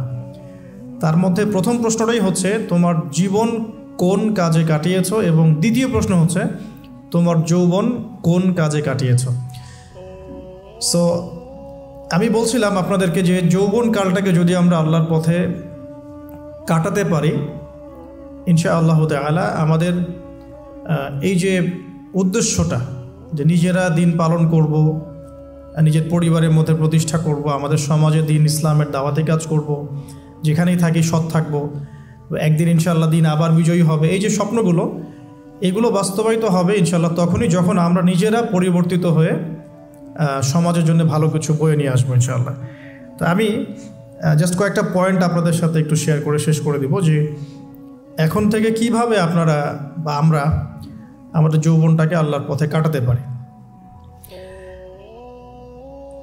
প্রথম যে পয়েন্টটা আমি লিখে নিয়ে এসেছি সেটা হলো, আমি একটু বলেওছিলাম যে আমাদের নিজস্ব খসড়া একটা আমলনামা তৈরি করতে হবে আর কি। আজকে আমরা সেটা করতে পারি বাসায় গিয়ে, যে আমরা যদি আমাদের গড় আয়ু হয় 60 বছর, তাহলে আমরা এখন কতটুকু সময় পেতে পারি, আর এই সময়টুকুর মধ্যে আমাদের টার্গেট কি, আমরা আসলে কী চাচ্ছি, কি অ্যাচিভ করতে চাই, যা চলে গেছে এই সময়টুকুর মধ্যে আমরা কিভাবে আল্লাহর রহমত পাবো, ক্ষমা পাবো কিভাবে। যা চলে গেছে এর মধ্যে অনেক নামাজ কাজা থাকতে পারে, রোজা কাজা থাকতে পারে। অনেক সময় এমন হতে পারে যে আমরা অন্যের হকও নষ্ট করেছি। প্রথম যে কাজটা করা উচিত সেটা হলো খালেস তওবা। 1 নাম্বার, তাহলে আমরা বলতে পারি যদি আমরা এখন সংকটগুলো চিহ্নিত করে সমাধানের পথে হাঁটতে চাই, তাহলে আমাদের যৌবনটা আল্লাহর পথে উৎসর্গ করা ছাড়া কোনো অপশন নাই। উৎসর্গ বলতে আমি বোঝাচ্ছি কাটিয়ে দেয়া, আল্লাহর ইবাদত করে কাটিয়ে দেওয়ার কোনো বিকল্প নাই। তার জন্য প্রথমত আমাদের নিজেদের জীবনের কৃতকর্মগুলোর হিসাব নিকাশ মেলাতে হবে, 1 নাম্বার। আর 2 নাম্বার হচ্ছে বিশুদ্ধ তওবা করে আল্লাহর পথে ফিরে আসতে হবে। বিশুদ্ধ তওবা কিভাবে করব এটা আমরা অনেকে বুঝি না। অনেকে মনে করি যে মুখ দিয়ে জাস্ট আস্তাগফিরুল্লাহ বললেই হয়তো তওবা হয়ে যায়। বিষয়টা এমন নয়। বিশুদ্ধ তওবা হচ্ছে আপনি আল্লাহর দিকে পরিপূর্ণ অভিমুখী হবেন, রুজু করবেন, এর নাম হলো বিশুদ্ধ তওবা। যে পাপগুলো করেছি এগুলোর জন্য ক্ষমা চাওয়া, এই পাপগুলো কোনোদিন করব না এরকম প্রত্যয় ব্যক্ত করা, আর যদি অন্যের সাথে সম্পৃক্ত কোনো হক থেকে থাকে সেটা ফেরত দেওয়া। তো আমরা আজকে গিয়ে সুন্দর করে ওযু করে 2 রাকাত নামাজ পড়তে পারি। 2 রাকাত নামাজ পড়ে আমরা আল্লাহকে বলতে পারি যে আস্তাগফিরুল্লাহাল্লাযী লা ইলাহা ইল্লা হুয়াল হাইয়ুল কাইয়ুম ওয়া আতুবু ইলাইহি। আল্লাহ, আমি আমার জীবনের এই যে একটা বড় সময় তোমার থেকে দূরে ছিলাম, নামাজ কাজা হয়েছে, রোজা কাজা হয়ে গেছে, চোখের হেফাজত হয় নাই, জিনা হয়ে গেছে নাউজুবিল্লাহ, মাদকের সাথে সম্পৃক্ত ছিলাম নাউজুবিল্লাহ, আমরা মিউজিক্যাল ইনস্ট্রুমেন্ট প্লে করেছি, ইত্যাদি ইত্যাদি। এগুলো থেকে আল্লাহ আমরা আজকে তোমার কাছে তওবা করছি, ক্ষমা চাচ্ছি এবং আগামী দিনগুলোতে তোমার হুকুম আহকাম মেনে চলার তৌফিক চাচ্ছি। দুটো জিনিস খুব প্রয়োজন, একটা হলো তৌফিক, একটা হলো দোয়া। আপনার প্রচেষ্টা আল্লাহর কাছে দোয়া করতে থাকা এবং আল্লাহর কাছে তৌফিক কামনা করতে থাকা। আল্লাহ পাক যাকে ইচ্ছা তাকে তৌফিক দিয়ে থাকেন, আল্লাহ রাব্বুল আলামিন যাকে ইচ্ছা তাকে তৌফিক দিয়ে থাকেন। যে আল্লাহর কাছে যত বেশি চাইবে আল্লাহ পাক তত বেশি দিবেন ইনশাআল্লাহ। তো এই জন্য চেয়ে নিতে হবে, প্রথমত চেয়ে নেবেন যে আল্লাহ আপনি আমাকে তৌফিক দিন যাতে করে আমি আমার পুরো জীবনটাকে আপনার ইবাদতে কাটাতে পারি, আরও সে ছায়া পেতে পারি। আল্লাহ কবুল করুন, আমিন। এখন ইস্তেগফার করার পর যার যার হক তাকে তাকে ফিরিয়ে দেওয়া উচিত। যদি আপনি বা আমি আল্লাহ না করুক কারো হক নষ্ট করে থাকি, সেটা ফিরিয়ে দিতে হবে। এই হক নষ্ট ফিরিয়ে দেওয়ার মানে এটা নয় যে গার্লফ্রেন্ডকে কথা দিয়েছিলেন বিয়ে করবেন, সেখান থেকে ফিরে আসা যাবে না, ব্যাপারটা কিন্তু এমন নয় আর কি। এরকমও প্রশ্ন আমাদের কাছে অনেকে করেছেন যে আমি তো আমার গার্লফ্রেন্ডকে কথা দিয়েছিলাম যে আমি তোমাকে ছাড়া আর কাউকে বিয়ে করব না, তো এখন কি আমি ফিরে আসলে, তওবা করে ফিরে আসলে কি এর জন্য আল্লাহ আমাকে ধরবেন কিনা? মনে রাখবেন, শয়তান হচ্ছে এই পৃথিবীর সবচাইতে ইন্টেলেকচুয়াল প্রাণী। সিরিয়াসলি, ও যে এত বেশি স্মার্ট যেটা আমাদের চিন্তার বাইরে। যখন শয়তান সরাসরি মানুষকে পথভ্রষ্ট করতে ব্যর্থ হয়, তখন কিছু নেক্সট সুরত ধারণ করে। দিনী ভাই দিনী বোন, এটা নেক্সট সুরত, ঠিক আছে। তারপরে দাড়ি টুপিওয়ালা মানুষের মধ্যে এটা ঢুকিয়ে দেওয়া যে আমি তো অনেক আবেদ মানুষ, পরহেজগার, ওরা তো ককরোচ। দেখবেন বেশি না, 1 মাস যদি কেউ নামাজ পড়ে, 1 মাসে 10টা বই পড়াশোনা করে, ইসলাম সম্পর্কে একটু ঘাটাঘাটি করা শুরু করে, অন্যদের সাথে কথা বলার ক্ষেত্রে তার যে বডি ল্যাঙ্গুয়েজ, এটা খেয়াল করবেন। তো শয়তান কিন্তু অনেক স্মার্ট, এভাবে শয়তান অনেকভাবে মানুষকে প্রতারিত করতে পারে। সো শয়তানের নেক্সট স্রোতে ধোকায় পা দিবেন না। আল্লাহ পাক আমাদের সবাইকে হেফাজত করুন, আমিন। খুব ভালো একটা কাজ করছি মনে করেন, একটা বড় প্রজেক্ট করছি সারা বাংলাদেশ ব্যাপী, একটু মনের মধ্যে ঢুকিয়ে দিল যে মানুষ তো দেখুক, মানুষ ভালো বলুক, যথেষ্ট আমল ধ্বংস হওয়ার জন্য। এতটুকু যথেষ্ট আমল ধ্বংস হয়ে যাওয়ার জন্য। আল্লাহ মাফ করুক আমাদের। তো প্রথমে প্রিয় ভাই তওবা করে ফিরে আসা, যার যার হক তাকে তাকে ফেরত দিয়ে দেওয়া। এরপরের সবচাইতে ইম্পর্ট্যান্ট জায়গাটাই হচ্ছে ইলম অর্জন করা। যেখানে আছেন সেখানেই থাকবেন, মানে যে প্রতিষ্ঠানে যে সাবজেক্টে পড়ছেন, এখন আপনাদের প্রায় জীবনের 20টা বছর চলে গেছে, এখন সবার পক্ষে আবার ইউটার্ন করে 0 থেকে স্টার্ট করা পসিবল না, এবং এটা বুদ্ধিমানের কাজও হবে না। ওই সেকশনে যারা আছেন তাদের সংখ্যা কিন্তু প্রচুর, যারা দিনী লাইনে পড়াশোনা করছেন, ঠিক আছে। আল্লাহ চাইলে তাদের মধ্য থেকেই ইনশাআল্লাহ এমন অনেক বড় বড় মুফতি, মুহাদ্দিস, ইমাম তৈরি হবেন যারা ধর্মীয় অঙ্গনে নেতৃত্ব দিবেন ইনশাআল্লাহ। আর যদি দেখা যায় তারা তাদের দায়িত্ব পালন না করেন, তখন আল্লাহ পাক জেনারেল থেকে মানুষ উঠায় নিয়ে আসবেন। এটা আল্লাহ পাকের কৌশল, আল্লাহ পাক করতে পারেন। এখন আপনি কি করবেন? যেহেতু আপনারা 20-25 বছর পার করে আসছেন, যে সাবজেক্টে পড়ছেন কন্টিনিউ করতে থাকবেন। যদি এনভায়রনমেন্ট থাকে ফ্রি মিক্সিংয়ের, এখানে আপনি আপনার চোখকে হেফাজত করার চেষ্টা করবেন সর্বোচ্চ। এই ব্যাপারে আমি একটা বই সাজেস্ট করি, এই বইটা পড়লে ইনশাআল্লাহ আপনার অন্তরের মধ্যে এই বিষয়গুলো কমে আসবে ইনশাআল্লাহ। সেটা হলো তাজকিয়া, ও আরেক নামে এসেছে, সেটা হলো তাসাউফ ও আত্মশুদ্ধি। তাসাউফ ও আত্মশুদ্ধি পুরো ওয়ার্ল্ডের ওয়ান অফ দ্য মোস্ট, বলবো যে অনারেবল একজন আলেমে দিন, টপ 10-এর মধ্যে একজন, আল্লামা তাকি উসমানী দামাত বারাকাতুহু, তার লেখা বই তাসাউফ ও আত্মশুদ্ধি। বাংলাদেশে যে মাকতাবাতুল আশরাফ তারা প্রকাশ করেছে। এই বইটা যদি পড়েন, আপনার মনের মধ্যে নফসের যে খারাপ রিপুগুলো, এগুলো আস্তে আস্তে কমতে থাকবে ইনশাআল্লাহ। এবং এই বইটা আমি বলি যে বারবার পড়া উচিত, বারবার পড়া উচিত। হ্যাঁ, তো আল্লাহ তৌফিক দান করুন। এখন পুরোপুরি ট্র্যাক চেঞ্জ করতে যাবেন না, আপনি আপনার ট্র্যাকেই থাকবেন। এখন এই ট্র্যাকে থেকে আপনি কিভাবে ইসলামিক বেসিক জ্ঞান অর্জন করবেন, কিভাবে পসিবল? কঠিন, অসম্ভব কিছু না, কঠিন। আমি অভিজ্ঞতা থেকে বলি আমার মতো করে। ফার্স্ট অফ অল, একজন বিজ্ঞ কারি সাহেব, হাফেজে কোরআন বা কারি, প্রাথমিক স্টেজ বলছি, বিজ্ঞ একজন কারি সাহেব বা হাফেজে কোরআন, যার সাথে আপনার ভালো সম্পর্ক বা যাকে আপনি চিনেন, রিনাউন্ড বা যিনি খুব কোঅপারেটিভ, আপনাকে সময় দেন, টাইম দেন, এরকম কারো কাছে গিয়ে আপনি কোরআন তেলাওয়াত করা শিখবেন আগে। ফার্স্ট অফ অল এটা কাজ, কোরআন তেলাওয়াতটা আগে শিখবেন। আমি তো যে দুঃখ করে বলি, কষ্ট করে বলি যে আমাদের এই দিনী অঙ্গনে এমন অনেক মানুষ আছে যারা ইভেন কোরআন রিসাইট পর্যন্ত করতে না পেরেও অনেক বড় বড় জায়গায় অভিনয় করেন, দিনিয়াতের অভিনয় করে যান, নিজের সাথে অভিনয় করে যান। অনেক সময় উদ্ধতাবশত বড় বড় আলেমদেরকে বাহাসের জন্য চ্যালেঞ্জ করে থাকেন, অথচ কোরআন তেলাওয়াত শুদ্ধ না। কোরআন তেলাওয়াত শুদ্ধ না মানে নামাজই হচ্ছে না।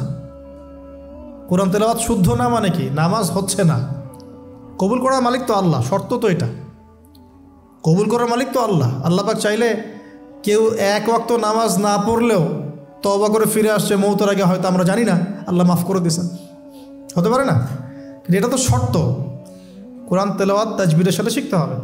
তো এখানে যদি একজন আলেম থাকেন, একজন কারি থাকেন, হাফেজ থাকেন, তার কাছে আপনারা ব্যাচ করে পড়লেন, অথবা সে যদি কোনো ইনস্টিটিউট খোলে সেখানে আপনারা একটু সময় দিলেন, বা যারা পড়তে জানেন আবার মস্ক করে নিলেন।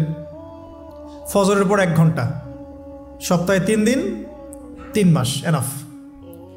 ফজরের পর 1 ঘন্টা, সপ্তাহে 3 দিন, আপনার 2 থেকে 3 মাস যথেষ্ট। কোরআন তেলাওয়াত আপনি শিখে ফেলবেন ইনশাআল্লাহ। এটা প্রথম কাজ। এটা না করে পরের কাজগুলো আসলে পসিবল না। এগুলো সব জাতামাতা কাজ হয়ে থাকবে, এগুলো মানে পূর্ণতা পাবে না। প্রথম কাজটাই কোরআন তেলাওয়াত শেখা। এরপরে আপনার অনেকে তাবলিগ জামাতে সময় দেন, সময় দিবেন। অনেকে দেখা যায় যে বাসায় দিনই বই পুস্তক পড়েন, এগুলো পড়বেন, ঠিক আছে। অনেকে হাদিসের বইয়ের যে অনুবাদগুলো হয়েছে এগুলো পড়বেন, সমস্যা নেই। কিন্তু কোরআন তেলাওয়াত অবশ্যই শিখবেন। তারপরে আপনি যদি এখান থেকে বের হওয়ার পরে বা রানিং অবস্থাতেও যদি সময় বের করতে পারেন, তাহলে মাদ্রাসা অঙ্গনের কোনো আলেমের সোহবতে গিয়ে আপনি অ্যারাবিক ল্যাঙ্গুয়েজ এবং অ্যারাবিক গ্রামার শিখবেন। ওটা আপনার শেখার লেসন 2, কোরআনের পর এটা শেখার লেসন 2। অ্যারাবিক ব্যাকরণ, অ্যারাবিক গ্রামার এবং অ্যারাবিক ল্যাঙ্গুয়েজ ছাড়া কোরআনের তাফসির, তর্জমা এগুলো বোঝা যায় না। যে যাই বলুক, এটাই ফুল স্টপ কথা। তাফসির আপনি তো বঙ্গানুবাদ দেখে অনেক কিছু বুঝতে পারেন ঠিকই।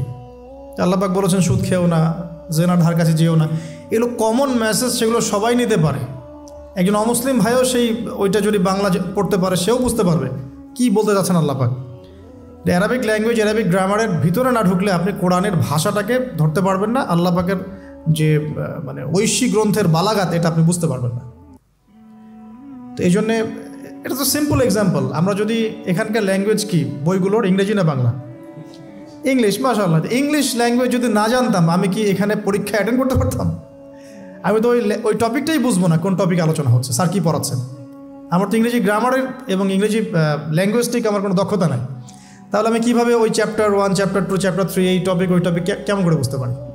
সিমিলার এখানে কোরআনের ক্ষেত্রে যদি আপনি ল্যাঙ্গুয়েজগুলো না জানেন এবং গ্রামারটা না বোঝেন, তাহলে কোন সূরার ভিতরে কি গভীর মর্ম, এগুলো আপনি ধরতে পারবেন। ভাষা একটা অর্থ বুঝতে পারবেন। ভাষা অর্থ পরীক্ষায় পাশ করাতে পারে, কিন্তু A+, গোল্ডেন A+ আনতে পারে না। তো আশা করি আপনি বুঝতে পারছেন যে আমি কী বলতে যাচ্ছি। তো এটার জন্যে এখন এক্সাম্পল বুঝে নেন। এই যে এখানে ইংরেজি ল্যাঙ্গুয়েজ পড়ছেন, ওই ল্যাঙ্গুয়েজের উপরে বেস করে আপনি বইগুলো শেষ করছেন। এটা কি ওস্তাদ ছাড়া করছেন না ওস্তাদ সহ করছেন? টিচার লাগে না? সেম জিনিস। কোরআনের ভাষা শিখতে হলেও, গ্রামার শিখতে হলেও এরকম কিছু ওলামা একরাম আপনাকে খুঁজে বের করতে হবে। এখন ওলামা একরামরা কিন্তু অনেক ব্যস্ত, অনেকের অনেক কাজ থাকে, অনেকের মাদ্রাসা থাকে, অনেকের দিদি খেদমত থাকে। এর মধ্যেও আল্লাহর কাছে দোয়া করতে থাকেন, ইনশাল্লাহ আপনাকে আপনার ওস্তাদ আল্লাহ পাঠিয়ে দিবেন ইনশাআল্লাহ। আল্লাহ পাক কাউকে ওস্তাদ ছাড়া রাখবেন না। তো ওস্তাদের কাছে আপনার বিহেভিয়ার কেমন হবে, এখন আপনি টিচারের সাথে যেমন বিহেভিয়ার রাখেন সেরকম, তিনি সবক দিবেন, আপনি সেটা বাসায় কভার করবেন, নতুন পড়া নেবেন, আবার পড়া দিবেন, এইভাবে আস্তে আস্তে আস্তে আস্তে 4-5টা ক্লাসিক্যাল অ্যারাবিক গ্রামারের বই যদি কভার করতে পারেন, ইনশাআল্লাহ আপনি কোরআনের এই যে আলহামদুলিল্লাহ রাব্বিল আলামিন পড়ছেন অর্থটা নিজেই বুঝতে পারবেন। হ্যাঁ, যালিকাল কিতাব লা রাইবা ফিহি হুদাল লিল মুত্তাকিন পড়ছেন, আপনি নিজেই বুঝতে পারবেন যে আল্লাহ পাক কী বলছেন। এই যোগ্যতাটা অর্জন না করলে সত্যিকার অর্থে আমরা যে কোরআনিক সমাজ যেটা বলি আর কি বড় গলায়, এটা আসলে বাস্তবায়িত হবে না, তা আমার মত। আর এরপরে আপনি আরও উঁচু লেভেলে যদি পড়তে পারেন, যে পড়াশোনা শেষ, আপনার জব সেকশন নিশ্চিত, আপনার সময় আছে মাশাআল্লাহ, এখন এই সময়ের মধ্যে আপনি চাইলে হাদিসের যে কিতাবগুলো, হাদিসের বেসিক কিতাবগুলো মোতালা করতে পারেন, যে কাজটা আমি এখন করছি আর হাদিসের বেসিক কিতাবগুলো আপনি মোতালা করতে পারেন। এটার জন্য অ্যারাবিক এবারত পড়ার যোগ্যতা অর্জন করতে হবে। এটা কি জিনিস? এটা হচ্ছে জবর জের পেশ ছাড়া আরবি পড়ার যোগ্যতা। এখন যে কোরআন তেলাওয়াতটা আপনি শিখবেন সেটা হচ্ছে জবর জের পেশ দেয়া কোরআন আপনি পড়বেন, তাই না? কিন্তু হাদিসের যে বইগুলো আছে এই বইগুলোর মধ্যে কিন্তু কোনো জবর জের পেশ দেয়া থাকে না। মৌলিক কিতাবের কথা বলছেন, মৌলিক যে বইগুলো, অনেকে মনে করেন অনুবাদ করা বইগুলোই মনে হয় মূল বই। এগুলো হচ্ছে ওই বইগুলোর অনুবাদ, আংশিক অনুবাদ, পুরোপুরি অনুবাদ নয়। মূল বইগুলো পড়তে হলে এবারত পড়ার যোগ্যতা অর্জন করতে হবে। এটা level 3, Arabic grammar, Arabic language শেখার পর এই লেভেলে মানুষ যায়। তাহলে একটু ধাপগুলো চিন্তা করতে থাকেন, কোন ধাপে গিয়ে কোন বইগুলো পড়তে হয়। আর অনেক সময় আমরা কি উদ্ধত আচরণটাই না করি হুজুরদের সাথে, আলেমদের সাথে, স্কলারদের সাথে। বিকজ আমাদের সামনে একটা চমৎকার প্ল্যাটফর্ম আছে ফেসবুক, তাই না? এখানে তো মানে রাত দিন, দিন আর রাত একে, রাতকে দিন বানানো যায়, দিনকে রাত বানানো যায়। হ্যাঁ, এখানে ওই যে আলোর প্রতিসরণের মতো হয় আর কি, সাইজ এতটুকু, বিম্ব হবে এত। তো আল্লাহ মাফ করুক আমাদেরকে। এখন হাদিসের মোতালা যদি করতে না পারেন, ওই পর্যায়ে যেতে না পারেন, তাহলে কি? তাহলে ওই হাদিসের মধ্যে যে কিতাবগুলো বাজারে অনুবাদ হয়েছে ওগুলো পড়তে হবে। যেমন অনুবাদ হয়েছে ফয়জুল কালাম, ফয়জুল কালাম একটা হাদিসের কিতাব, মাদ্রাসায় পড়ানো হয়। এর মধ্যে চমৎকার অনেকগুলো হাদিস আছে, প্রায় সম্ভবত 1000-এর বেশি হবে। এরপরে মোতালা করতে পারেন আপনি মিশকাতুল মাসাবিহ, এই বইটাও অনুবাদ হয়ে গেছে, এটাও ভালো কিতাব মাশাআল্লাহ। এরপরে আছে রিয়াদুস সালেহিন, এটাও একটা চমৎকার কিতাব। বুলুগুল মারাম মিন আদিল্লাতিল আহকাম, এটা একটা কিতাব আছে, এটাও মোতালা করতে পারেন হাদিসের। এরপরে আছে আপনার এখন যেটা বলছি, ইসলামিক ফাউন্ডেশন হয়েছে অনেক আগেই।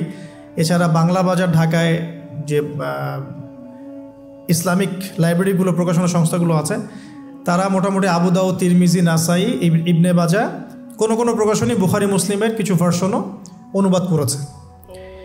তবে এই উঁচু লেভেলের হাদিসের কিতাবগুলো শুরুতেই হাত দেওয়া যাবে না, এটা একটা মাথায় রাখবেন। শুরুতেই এই বড় বড় কিতাবগুলো হাত দেওয়া যাবে না। প্রথমে মানে আমরা তো আগে এসএসসি ইন্টার পাস করে এখানে আসছি না, নাকি আগে ডাইরেক্ট এখানে পড়তে হয়েছে? একই বিষয়। ওরকম ফয়জুল কালামের মতো বইগুলো আগে পড়তো, ফয়জুল কালাম, আলফিয়াতুল হাদিস, রিয়াদুস সালেহিন, মিশকাত, এগুলো আগে পড়বেন। তারপরে গিয়ে যদি যোগ্যতা হয় ওই বইগুলো হাত দিবেন। তবে অনেক সময় দেখা যাবে একটা হাদিস বুঝতে পারছেন না, কোরআনের আয়াত বুঝতে পারছেন না, ওই অবস্থাতেই ওই হাদিস এবং ওই কোরআনের আয়াতকে রেখে দিবেন। এটাকে নিয়ে কোনো রকমের কনক্লুশনে চলে যাবেন না, আর ওইটাকে নিয়ে প্রচার করতে যাবেন না। বরং এগুলোকে একত্রিত করে সপ্তাহে একদিন আবার আলেমের কাছে চলে গেলেন, ওস্তাদ এগুলো বুঝি নাই, লাস্ট উইকে আমি এগুলো পড়েছি, এটা বুঝি নাই, তিনি বুঝিয়ে দিবেন ইনশাআল্লাহ।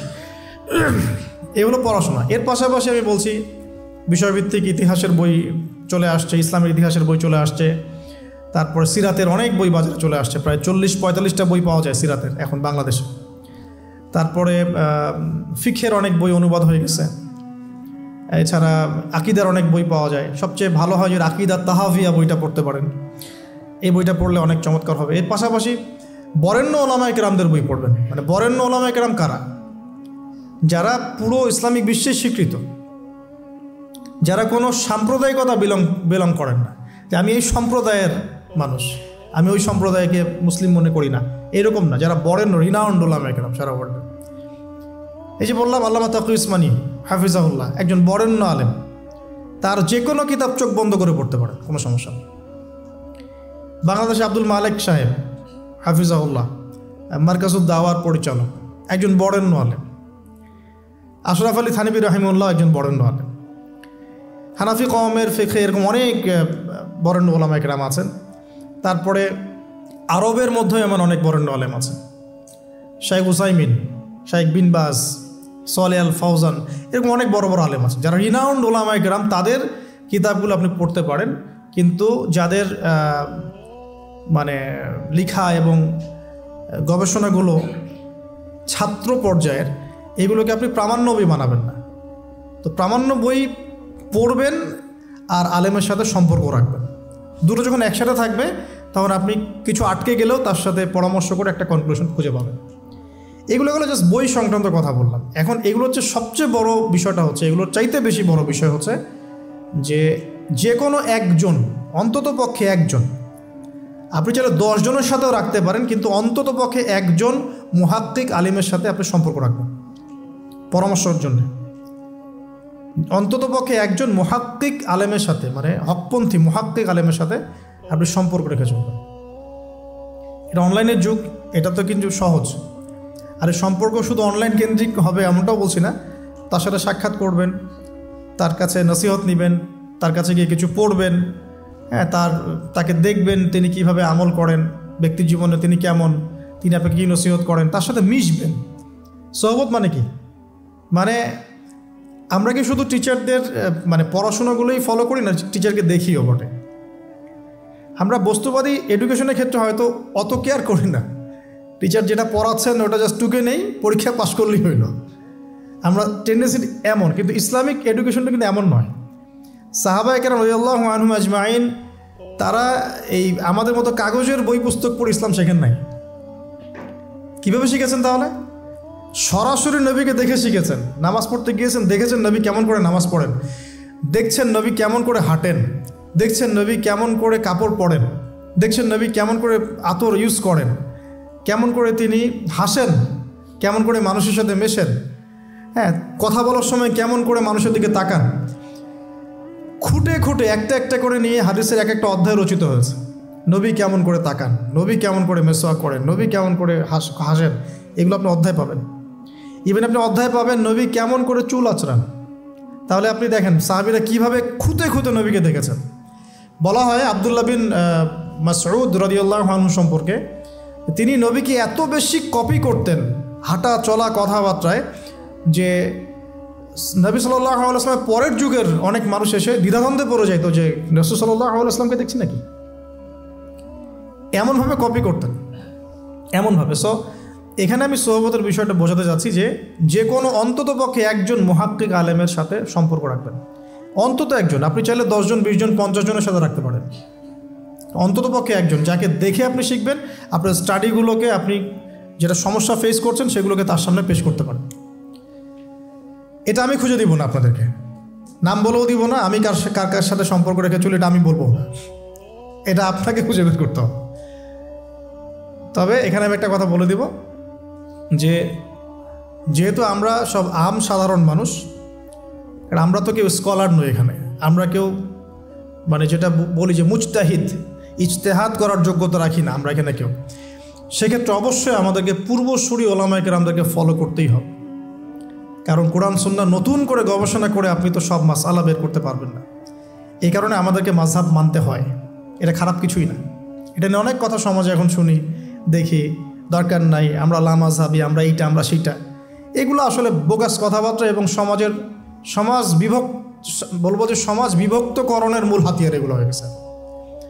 সমাজের ইউনিটি নষ্ট করবেন কেন? কোরআন এবং সুন্নাহ আল্লাহ ফলো করতে বলেছেন, দ্যাটস অল।